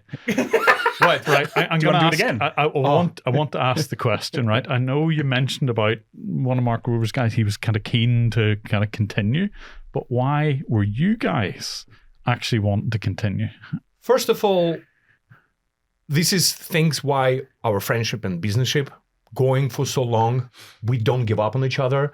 We have mutual qualities. I hate let people down. And we feeling that We flew across Came all this way. all this way. Yeah. We did give our team full permission to leave. Absolutely. We said, like, guys, I know you, our employees, or like we're responsible for you. Yeah. Please, we're gonna book tickets right now. We're gonna lose money. Doesn't matter. Just go, guys. Be safe. Me and Ashton, we made this decision to stay and continue with this operation. Do you even like, in your head, in your opinion, how much do you think Mark Rober, how many hundreds of thousands he spent on those gadgets? It took us a year to prepare this trip. Yeah. Amount of time, money, effort, everything. And then you go, you get fucked, and you come back empty-handed. How does it feel? Yeah, I know. But even so, nothing is still worth. Yeah, absolutely. Yeah. Your life. I think you made the right 100%. decision of locking down. And yes, it was a rough few days. And again, have to credit Johnny and Messi for pulling it off. You're not giving up on us. And you said, guys, if you made a decision, I will back you up. I'm going to be there. And you were there. Day and night, that those crucial last 12 hours, like in the movie Argo. Oh my God. It's literally movie Argo in real fucking life. Yeah. Yeah, I don't really know specifically if there was any one thing or one reason, but if there's any glimmer of hope of pulling this off still, even if we have to change the entire way we're doing it, we need to see this through. Yeah. And we did. And we did. And it is incredibly brave because I'm honestly not sure if I would have made the same decision hadn't been in your position. That's the thing. So it's easy for me sitting way back. I'm out of farm's reach. So, putting something onto your Would you ever screen, go? Have you been or would you go? I have never been to India. I think India is a fantastic place. And I with the likes of Johnny and Messi and so on, what the real face of India is, And for that reason, I would like to go. Okay, to show that actually it's always that tiny minority. Of course, who are we saw so much beauty. I mean, we saw a lot of dark shit too, but there's like. So I still would be open to the and actually I'm in touch with people there, and honestly, I get these days far more people who are keen to disrupt scammers than I see of scammers themselves. So if you looked at my inbox, it's full of people saying, hey, I can help you. I can help you translate. I can help you get into these call centers and so on. From locals. I'm actually glad you said that because we get a lot of that too. And I've been kind of dismissing it just because you can never really know. It's usually from burner emails and you need to vet it, of course. Yeah. But we should figure out a system if that would be of any value to you or us or both. Because I would say at least 2 or 3 times a month, I get someone that claims to either be in a call center or know of a call center that wants to help. Yeah. And until it's vetted, it's kind of useless. But maybe there's a procedure we can implement to figure it out. You know what the problem is? When you're generally a good person, and I believe we're kind, we help a lot of scammers. And unfortunately, as you know, Johnny and Messi not part of our lives, and they, for different reasons, a lot of fucking local people that we change their life and help them with beautiful audience that we have squad, but businesses for them. Jim, we got fucking fucked. We got backstabbed for the people who were like the last people on earth that you believe that you're gonna get betrayed. And unfortunately, it's from... I mean, the thing is, you've got to look at each case on its own merits. Of course, 100%. And I have my own interactions with some people. Of course, anybody who's potentially working in a scam call center immediately isn't the most potentially trustworthy. Right. However, I think if you give people a little bit of space and they prove themselves, it can be different. And 100%. a lot of the videos that I have produced recently are the direct result of people working against their bosses. And some people are genuinely only in those call centers because they think it was a legitimate job. Yeah. And probably the Dubai thing was probably a good example of that.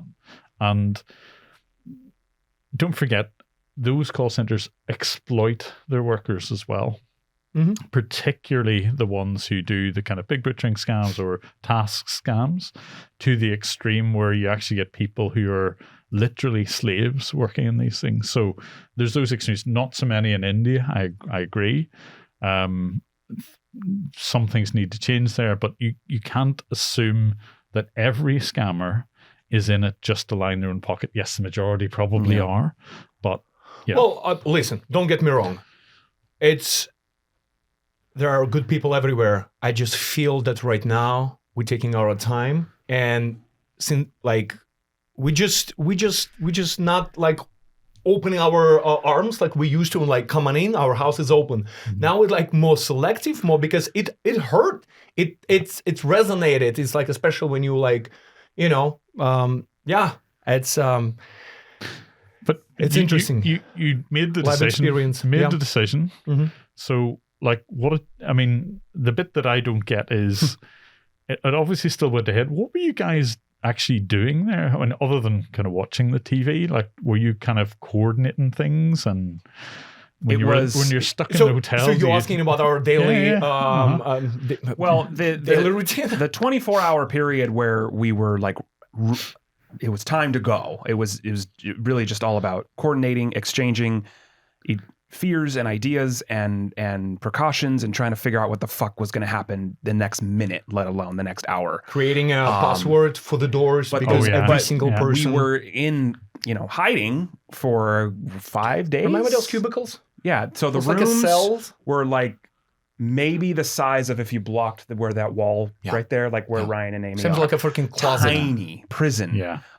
We were losing our fucking minds. I was going to say, were you surely crawling the walls? We were all on the same floor. Yeah. Our time zones were fucked up. Our families didn't know what was going on. I mean, it was a mentally dark place for maybe 4 days. Yeah. When it was time to go, we're focused on the mission and nothing else really. Like, it was just about that. Like food deliveries, drink deliveries, everything by locals, only by Messi. Okay. And they will buy stuff. They said, guys, I'm still haunted by the taste of that fucking chicken sandwich that I had every 6 hours. Like, that's the only thing I could eat. On menu, it was only one. There is only one menu. Food was rough. But there must become a point where the mission's over and you have to get back to the hotel.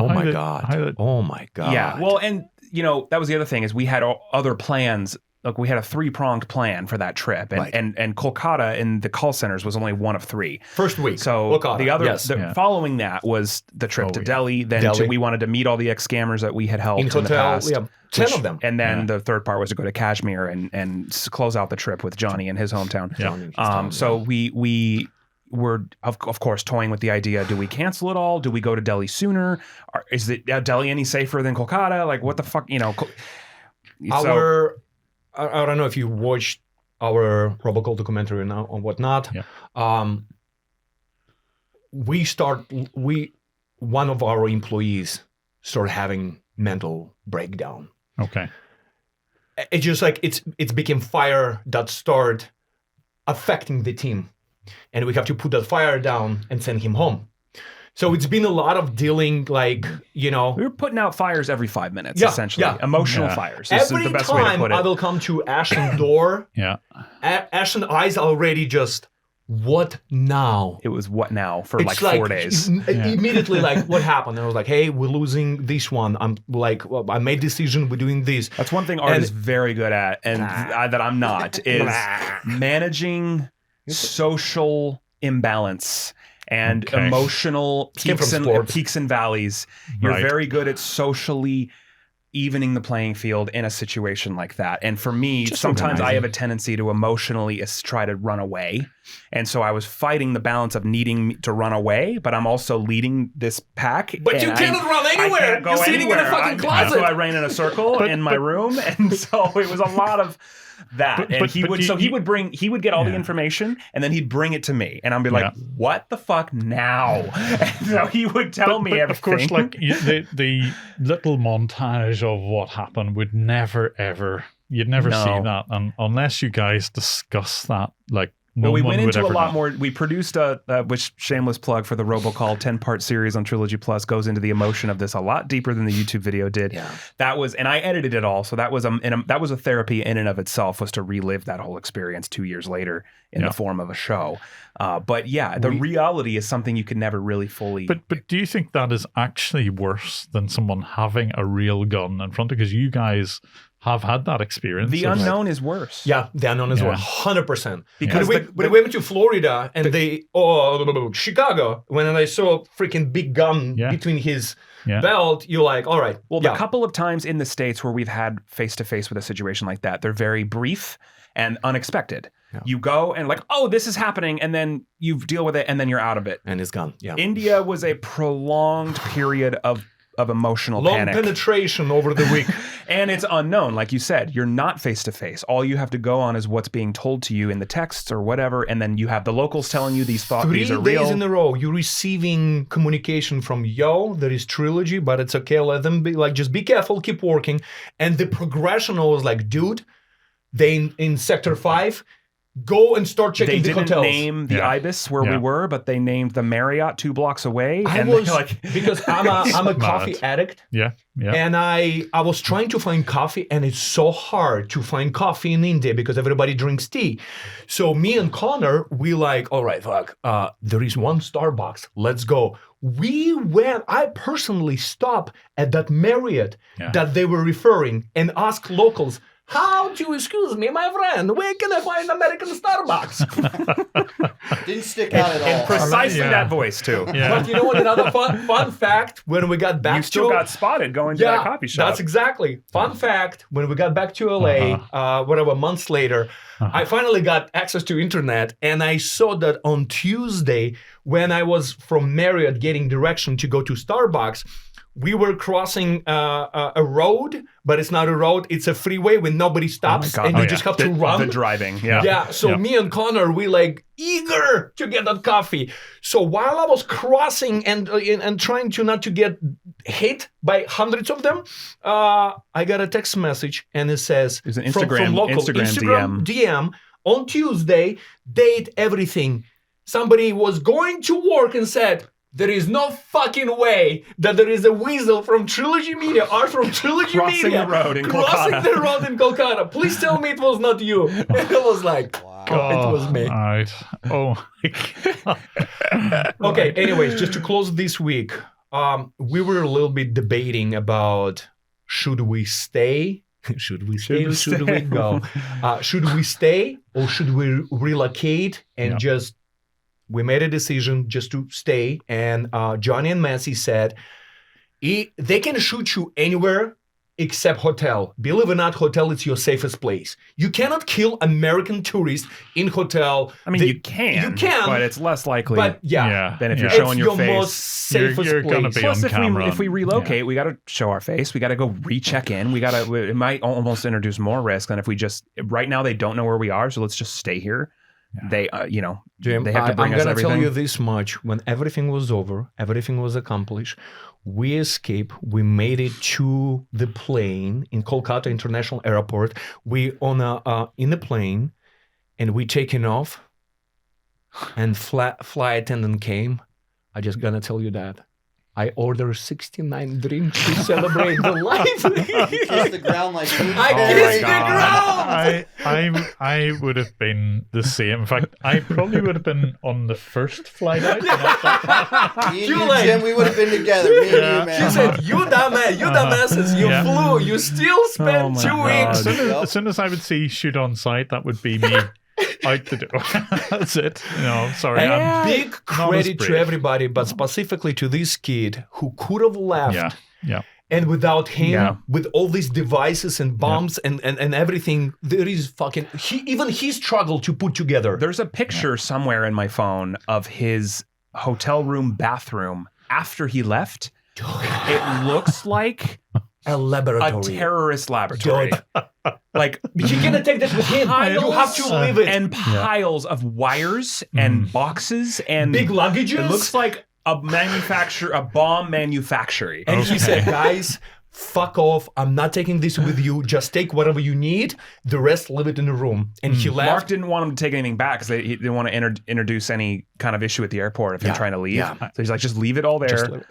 In the bath? Yeah. I mean, pretty much. He had 2 double beds, and I know that when we entered to this wizard laboratory room, double beds. I had 1 bed. Who had double beds? He had double bed? No, he had a double bed. Did he? Yeah, I didn't have a double bed. Yeah, because we were packing with Johnny on that shit. You're walking in. And you see on the left bathroom full of wires and some glue, different colors. And then you look on 2 beds and you see just wires fucking everywhere. Like, dude. And I was like... I thought you were going to say all the cockroaches were still in it. No, we left those in the call center. Those are in on. No, actually, again, I love creatures and animals so much that we took those roaches and we went to the city and we let them go. I pet them, let them go. And rats got adopted. They became my family. I knew you got attached to them. But they were tame, weren't they? Like that was the thing. They were what? They were tame. Were they like calm? Like they were like because you were singing to them every night. They thought they're dead. They stayed in his bathroom. They stayed in my bathroom. I cleaned their poo-poo. I give them carrots. I walked in, and every morning my kids, they were like this to me. Like, only dogs can look at you like this. And when we let them go, I FaceTime to the family who adopted them. And I said, because a lot of people just think that like they were like kind of like destroyed or something, but that's not the case. We got heat about that, but here's the thing. Like, first of all, those were feed mice that we got. So Google what feed mice are for. Second of all, we got them from a cage in 120-degree weather outside at a market, and they were upgraded to an air-conditioned call center and his bathroom, and then whoever ended up adopting them. So they were that was the highlight of their life, was doing what they did with us, and then they ended up having a nice home. It's such a but anyway, it was then we moved to New Delhi. The only one regret from New Delhi, and I think you have the same regret, that we did not make it to Taj Mahal. Well, despite our plans for the rest of that trip, we still had to remain relatively out of sight. I don't blame you. we everything that we did, which it still was hotel related. It was it wasn't until Kashmir we were a little freer in public to be out in public. Which if you ever do go, just go with a local. Like that's the you have to go with a local. And I just want to let you know, pollution is a real fucking thing. Oh yeah. You cannot see sun, you cannot breathe, even through mask, you choking. We knew we promised you drone shots and we had to get those. So that was another reason we wanted to stay. Because we have to get these shots. And shout out to Banana Pants for Banana Pants, he was like, we got some of the most epic shots. I'm gonna get in the car. Yeah, still have those drone shots, and I will be using them. Yep. We've reused them. I mean, you got the Godrej Genesis building, Genesis, a couple others. That's actually where the next People's Call Center will be. I didn't. Oh fuck! That's not a bad idea. I would not change a thing about that trip. The only thing that I really genuinely, I would have thrown up less if I could change anything. But there's that. I would love to explore India as a tourist. Yeah. I genuinely want to go. I don't think you can. Ever. All our law enforcement, they said, look, bitches, you can go to Pakistan, Dubai, Bangladesh. North Korea is okay. Anywhere in the world. We're not allowing you to go to India. I was like, yeah, you're safer with Kim Jong-il then. Yeah, there you go. Play basketball together. Do some stuff. Oh my God. Did you ever tell your family? I want to talk about when everything happened. Did your wife and kids, did they know that was happening to us? I think the short answer is no, because I tell my family enough and they watch all my videos, of course. So I don't know whether they watched your version of it. And I didn't make a big deal of the "we are going to shoot you" thing. So there's a possibility until my wife actually watches this podcast, she may not know. Spoiler! Spoiler! Yeah. Wifey, shout out! Yes, this might be news to her. So, sorry. Well, we've had a few years to recover, so. Yeah. Does anyone in your circle, like in your friends or family, or family, obviously, they know, but is there anyone do other people know what you do? Like people that are your good friends? Like my immediate family and some of my good friends do, but most people don't. As far as they're concerned, I'm still in my old job. Like your kids' friends don't know that their friend's dad is Jim Browning? Most of, well, again, it's just like a small community of people would know. And I'm in because, okay, they're slightly older than teenagers at this point. So at the same time, I'm the one dad who has a cool job because there aren't many dads or mums who've got like YouTube channels. So yes, it's a fairly, but again, because of the nature of it, I don't want it spread too far. So half of them think that I do telecoms work and the other half know what I actually do. And I asked that questions in people call center in 2022. I was like, Jim, does your kid know? Does they know that there is a real fucking Batman and that's your father? That like there is a real superhero in the family. And you turn around, he was like, you know what, Art? My kids probably will be more fan of your work or other scambaiters' work than about me. There's I was no like, way. no, there is no way. There's no way. Your father is Batman. If you have teenage kids, you can never be cool. That's true. I can imagine that. Yeah. But at the same time, there's relative coolness, you know. Yeah. So I kind of admit to a few of them what I do, and then I get the occasional little "What's Jim Browning up to?" comments from some of them, which is kind of nice, you know. So some of them genuinely are subscribed. So have you ever had your voice recognized in a situation where that's not an ideal thing to happen? Like if you're at the airport and someone's got your ID in their hand and they hear your voice and you're like compromised. Like, has that ever Did anybody happened? put two and two together just like with this mark? I actually wish somebody at the airport did, because there was, do you know the people? No, it was a conference I was meant to go to last year, and there was a TSIA guy, and I told him I was going to speak at a conference, and he hadn't a clue who I was. It wasn't really the voice or anything like that, but what I tried to explain to him was why I was there, and it was like, I said to him, actually, it's people impersonate you in your job, and I try, you know, they do the kind of customs and border protection stuff, and I try to like bring them to justice or try and get them exposed on YouTube. And he said he again didn't know what I was up to and what I was really there for. Are they paying you to do this? And I said, well, actually, just the expense for the plane, The travel ticket. expense, Yeah. And they said, that's against the conditions of your visa. I'm not letting you in. And that, and he got that wrong. He got that wrong because I checked afterwards, and it's not like they're paying you. It's not like a job not a or job, something. yeah. Not a job. But he still got it wrong. And could I convince him that actually you're doing a complete disservice, because what I'm trying to do is highlight people who impersonate you guys. But How did you convince him? I didn't. No. They kick you out. They send you back. Thankfully, there's like customs pre-authorization. So I only got as far as Dublin. I didn't have to get right over to the States before he kicked me out, but he didn't let me in the plane. So that was a bit of a nightmare. So if you're that TSA agent, by the way, you got it wrong. You know, that's fucking bad. I actually have a good story. Okay. I was flying from Brazil, and when you entering United States, right? So you have two lanes. One line is for U.S. citizens and one for green card holders. So my wife is green card holder, and I'm a citizen. And for citizens, it's like fucking line of 6 people. There is no fucking citizens, right?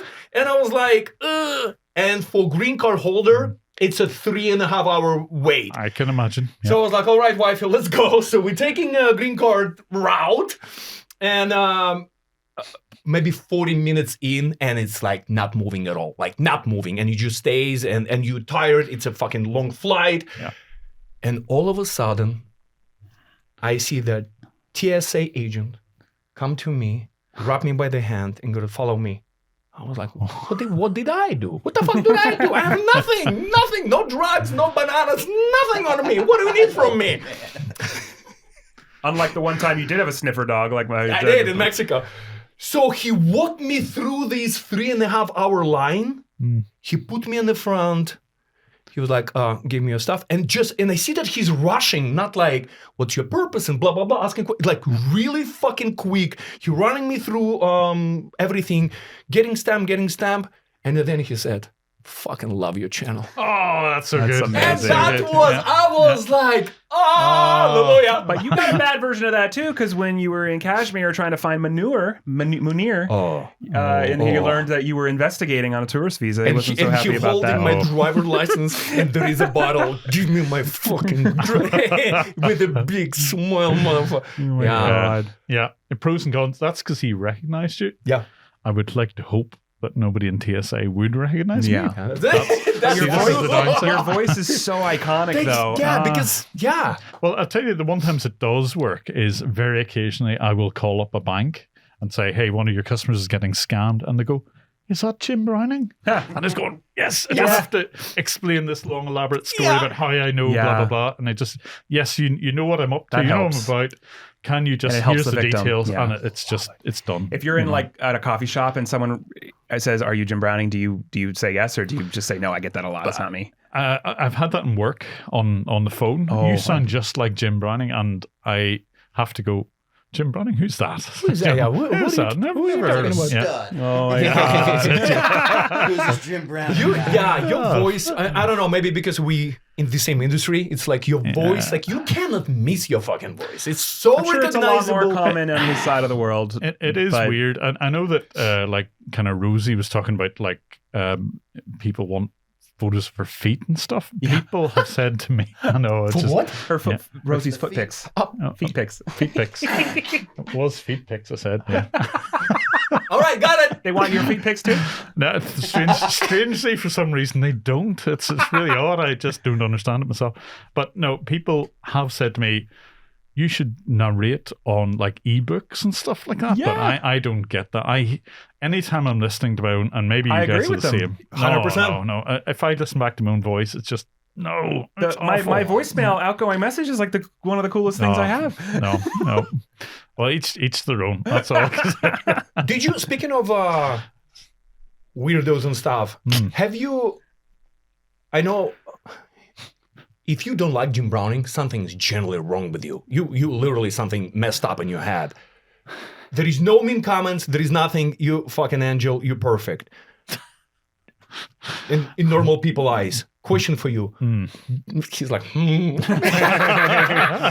ever receive any fucking weird shit? Oh, all the time. Like what? Give us the weirdest. It's mostly. I'm honestly, I'm going to dig out an email in a second. It might take me a minute, but there was one where it starts off. The email starts off like kind of coherent, and then it drifts into just complete lunatic, and you're going, what do I even? Just don't reply. You know, I just pretend it went straight into the junk folder. But there's people out there who think that I can generally hack into anything, and if they send me an email address or a phone number, that I'm right on the case. You know, whereas what I read in some of those emails is, this is a complete lunatic, you know, and I get those all the time. Now, thankfully, people don't recognize me, so I only get them by email. But I would imagine that you guys actually bump into people who probably you'd rather not bump into. But what about if somebody like, hey boy, hey man, love you? Did you get any no? Nobody said that. Who loves you just because you're such a mystery? If you opened like a cameo or offered like even if it's just voiceover, like offered like custom whatever, like people would jump on that. Yes, well, nobody's actually taken me up on that. Like, but honestly, I don't. We're gonna help you to set up the account. Okay. We generally want whatever we can financially help. I'd gladly pay for this voicemail recording that I have. You imagine how many people will die to have badass voicemail like this. Yeah, I honestly don't get it. Now, Rosie's a different kettle of fish. Now, you had her on like a couple of weeks ago, and the fact that she can do any voice and she's super talented with that. That's talent. This isn't. Well, yeah, because I mean, no one likes the sound of their own voice. But that's actually true. That's actually true. I don't even watch my own videos or my own. If I'm, I don't watch your videos either. I watch his though. It makes us too. I know you have a couple questions. Do you have anything else specifically that you want to ask? To somebody that hasn't seen your channel, what one video would you recommend they watch? Like, what's your favorite that you're like, you know what? This is my favorite video. You guys should check this out. Or top 3 your favorite videos. I mean, top 3. I mean, obviously we've talked about one of those, which is the one with Mark Rober, and the bit that I like, especially I've mentioned before, the one with Priya and like kind of going around the call center and who's on my left side, who's on my right side. I always love that one. Iconic. So good. I that one always stands out. But the other one, which kind of really set the channel off, is that Fairmart one. So the very first one where I got CCTV. Yeah. And I managed to make 4 parts, in fact 5 parts, because there was the bit where I exposed the scam, another bit where I dig deeper into who the boss is. The third one is like, what is this boss actually doing? And then before it was actually the BBC got involved. So I had all of those ready. And then after that, I was able to cover the arrests and so on. And the very final one, which is the 5th bit that I was never anticipating doing, was the guy got away. So out of all of the videos that I've made, there's the kind of highs and lows in that one. So that one for me, because it kind of kicked the whole thing off and the whole nearly genre of getting CCTV on scammers, that one has to stand out as well. But there is one more that I just had so much fun making, and it's just a soundboard, because I had Arnold Schwarzenegger's voice trying to like see how long I could keep a scammer talking to Arnold Schwarzenegger. This is the days for AI. Okay, this is probably a lot easier now, but I set myself a challenge of how long can I keep the scammer talking just to Arnie on a soundboard without using any of my own words, and I kept it going for 20 minutes before I figured it out. So that's the third one. That's fun. I still love that one. Oh my gosh. What I know you, like every single person on earth want to collaborate with you. What do you fucking watch on free time? Who is your favorite YouTube channels, like outside of scambaiting community? Outside of Trilogy, you mean? Oh, yeah. Ding, ding, ding. We'll give you the money for that later. No, outside of, I mean, I'll tell you, I'm a bit of a science nerd, really. And I would say of the channels that I watch, Niall? it's things like, as in the chemistry guy? Yeah. I watch him. Of course you do. I was going to say Veritasium. Yeah. Okay. Veritasium one is... He was at the Streamies. I took a picture of him. Oh, really? Nice guy, yeah. Oh, yeah, I'd love to bum in Derek, isn't he? Yeah. So Veritasium would be one. I mean, obviously it's scambait stuff. Yes, I watch kind of all of this, but if it's not scambait stuff, there was another guy who I wish was still scambaiting, and that's Hoax Hotel. Have you ever seen his? I know of him. Yeah. He's not really doing any that sounds right? familiar. It's Hoax Hotel, yeah. Got it. Okay. Pity. Now, Yeah, got it. I wish he was still doing his stuff, because a bit like Kit Boga, he absolutely gets under the skin of scammers. And 10 months ago was his last video. Yeah. I wish he was still operating. If you're out there, Hoax Hotel, please keep going, and love to Have you ever talked to you go. him? Anything? No, Do you know anything about him? I haven't. I wish I could. But there's other bits which are outside like scambaiting completely, and I kind of delve into Reddit the odd time, and there's certain groups on there. I know Kit Boga, he was saying shitty robots, if you've ever seen that, which is good for a laugh. He likes that one. There's a Reddit group called Oddly Specific. Have you heard of that one? Have a look at that. Some of the stuff is hilarious because, as the name suggests, like people have all these requests for really weird stuff, but really, really specifically, and bumper stickers and all the rest. So I'm sure I've got some. I must, just as an example, I looked at one. I was kind of reading this just on the way in the Uber to come here, and there's a bumper sticker. I must show you it. Right, come on. I will dig it out because it's just moved off it again. But honestly, there's some hilarious stuff on there. No, Reddit's good for that. It's deep. I was another real quick question for you.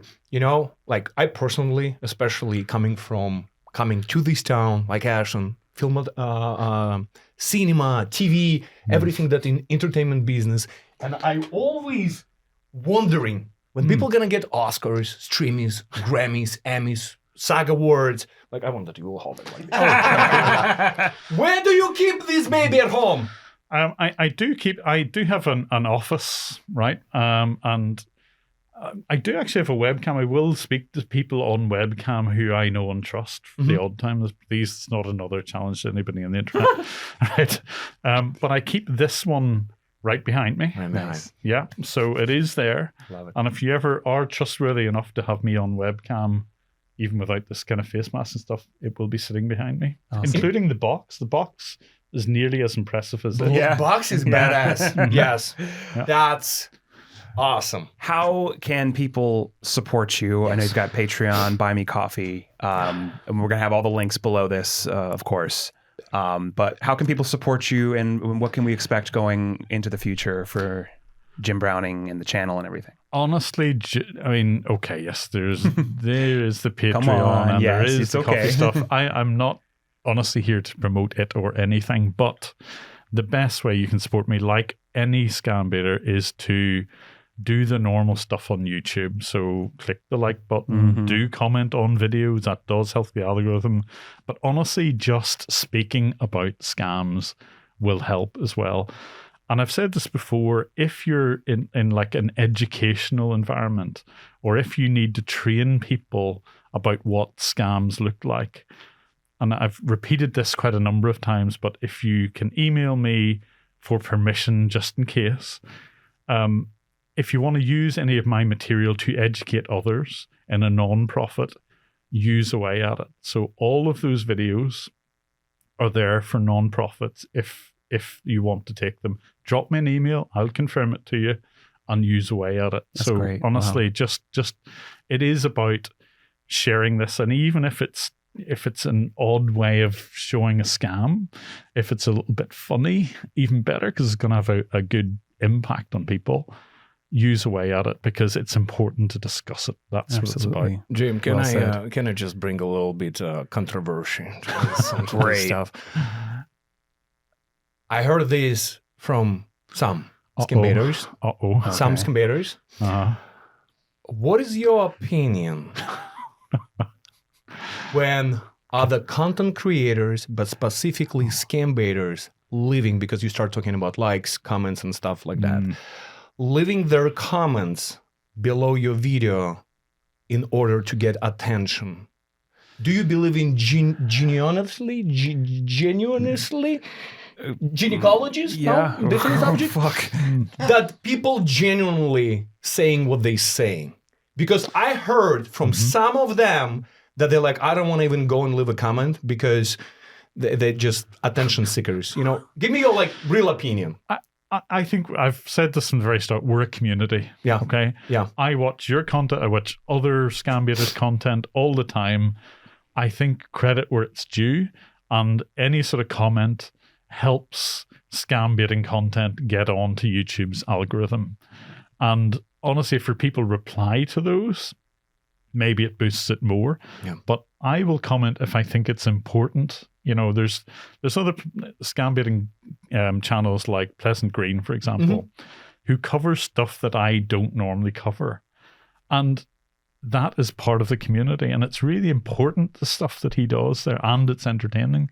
And if a comment helps him, I will absolutely comment every single time. And it's not for attention seeking for me. It is You're to going to be the help. last person who's going to seek attention. No, but Yeah, but I honestly, understand. It Yeah. is. It's a community thing. It's a community thing. You know, and honestly, if some people will see your, it will maybe drive traffic to my channel as well, for all I know. Yeah. But equally, he will comment in mine, I will comment in his. That helps each other. Mutual So respect. It's a good Yeah. thing. I love Absolutely. that. Great answer. Yeah. I love that. All right.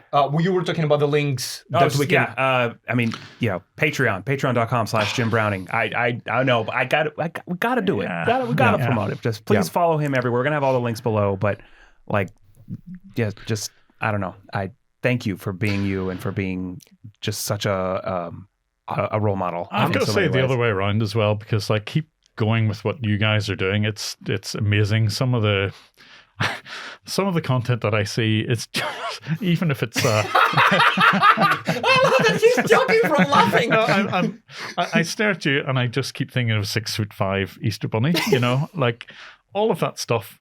Yeah, and okay, yes, it's a serious subject, okay, and I know some people poke fun at you for making fun of, you know, these guys, but they deserve a lot worse than an Easter bunny hounding them. You know, it's really for our mental health Correct. more than anything. Honestly, like when we talk about this, say whatever you want to say whatever, who, what. Like we're different. We're different. But when we get emails from every single law enforcement on planet Earth, from private detectives, from some, not politicians, but somebody who is like officially selected, and people saying, "Yo, we big fan of what you guys doing." Because of every state has a different laws, you cannot choke verbally and physically choke cash mules in California. Please come to my state. I'm gonna organize that sting operation for Preds, for scammers, for all of them, and I'm gonna arrest and I'm gonna send my unit. Big fucking fan of your work. Regardless of bunnies, dick in a box, anything, naked, not naked, overdressed. Yeah. And that's what I'm saying. They deserve a lot worse. Agreed. You know, Agreed. If you want to not be the guy with an Easter bunny chasing you, don't do stupid shit. Exactly. Yeah. Just don't prey on kids and elderly people. It's that simple. It's a very preventable thing. You know? You won't have us at your door if you're not doing those things. I know that this year, it's actually monumental. This year is monumental because you're hosting your own event. You invited every single scambaiter on planet Earth. It's amazing. And we do our best, and we'll talk about this to be in your house. Thank you so much for inviting us, and Your Majesty, thank you. Queen Elizabeth 300 pounds on its way. Okay, 300 pounds is we're gonna cash out you. But also, it's amazing, and thank you for being part of our projects. This summer is going to be busy, and we cannot wait to bring scam baiting process on bigger level, and you're already doing it with BBC, which is amazing freaking job, domestically, international. I just thank you for being such a cool cat. Yeah. Oh, thank you. You being here literally means the world. You have all rights to be diva. You have all rights to be egoistic, narcissistic, whatever. Like nowadays, you like, I am YouTube channel. I am the king of YouTube. And you have all rights, and nobody will ever say nothing to you because they know that you deserve it. But you opposite of this. You that old school Alice Cooper. I do appreciate it, honestly. For me, thank you for staying that way. Seriously, thank you for honestly, being you. For me, it's still a hobby. Okay, it's still something I enjoy doing, and I can see where you guys get it from because there's the thrill of trying to bring down bad guys, and even if the police don't do it, this is the kind of critical thing for me. Sometimes you do it for the smallest of the victim, as in least money. People will steal $100 from somebody and the police won't be interested. The FBI aren't interested in things like if it is under $100,000, they won't even get involved. So there is a role for people on YouTube who can potentially do more damage to scammers, even if they're operating at that kind of low level, than the police or the FBI or whoever ever will. So people think that, oh yeah, you're poking fun at scammers, but actually it's having a much bigger effect than all of that. And that's what I like about doing this. You don't know what the ripple effects of what you're doing is, but it is having those ripple effects, and that will always keep me going anyway. The only thing that like you said, everything 99.969 right. The only one correction, and I'm gonna tell you, when you said police not interested, $100,000, right? And I know you just like theoretically throw that number. Fun fact. Yeah. We did an investigation in Mexico. American citizen person, lady. I remember this. That lives in Mazatlan. Yep. She got scammed out of $1 fucking million. And she filed report to everybody, FBI, federal agents, everybody. You know what she heard back? Absolutely nothing. Not surprising. Nope. Yep. Yeah. We do what we can, and law enforcement, I know they, the budgets and everything, and I know that cybersecurity crime division getting bigger. I know that government starting realizing how impactful and how damaging those scams are. they start spending more money and expanding departments. But some agencies need to get their shit together. If we able to do this by having jobs. Yep. No, I agree. And there was one example where I managed to infiltrate a Telegram group, or rather a few scambaiters with me, infiltrated this little group where scammers were recruiting money mules to try to go and pick up cash. And the police at that stage said, okay, yeah, we'll come along. We'll go and see who turns up.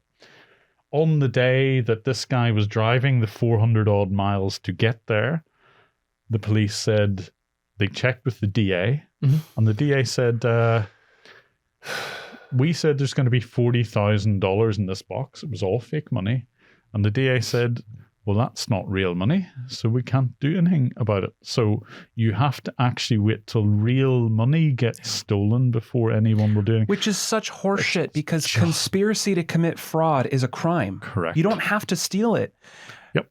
Same with the banks. Yeah. Same stuff if somebody is like planning to rob a bank, but if you go to rob a bank and you fail, you're still getting arrested. It's crazy. I know that as well. And this was handed on a plate as well. You just need We've seen it time and time again, especially with DAs, man. That's why we work with the same, like when we do huge shout out to Glendale PD.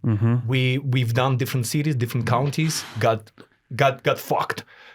Nobody want to do their job, and we have pedophiles, we have monsters, everything, and they will faster arrest us for disturbing a peace than take the bad guy out of the street.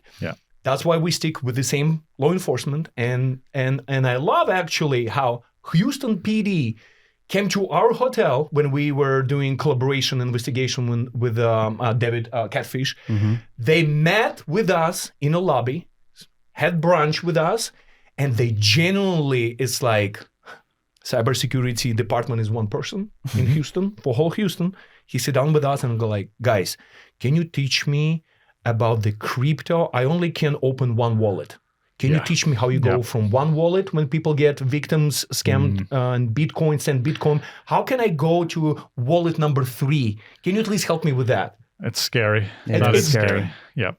Where YouTubers are literally teaching. You know, and that is not a shock, because I have had similar interactions as well. I'm sure you have, and I think there's always this impression that the police are like well on the case, but when you really dig even a tiny bit, you find honestly shocking incompetence when it comes to anything basic IT. I mean, if you're not literally physically robbing a bank, I don't think, I hate to say this, but I don't think the police are, they're not geared to cyber. I think that's, There is hope. And hope is liking, sharing, subscribing, leaving comments, and bring those videos to masses. And like you always said, and you're absolutely fucking right on everything what you said, there is no discrimination. There is a really tight community. Everybody should support each other, love each other. Jealousy should go fuck itself. Egos should be not even part of any conversations. If there is 10, 20, 30, I want as many people who technically can do this and bring this community wider, bigger, deeper, that every single person would know, hey, I just watched this video of ABZQ, and I know that that person targeting my mom, my grandmother, the person that I love, or my cat, my dog, my rat. And I stopped it. And that's how it's supposed to be. Ladies and gentlemen, that's for you. My ego is getting in the way. Oh shit, Eagles again. Oh my god, Jim. Cheers, thanks to both of you. Honestly, keep doing what you're doing, and I really wish you well in the future. Your setup was brilliant, and thank you, brother. May the videos keep coming. A lot of big stuff coming, and I can't wait to do more and more collabs. We cannot wait. Yeah. We need another collab, that's for sure. Let's do it. Let's do it. Yeah. Cool. Jim Browning, everybody. Please everybody subscribe, follow. Thank you. Cheers. Brother, thank you so much, man.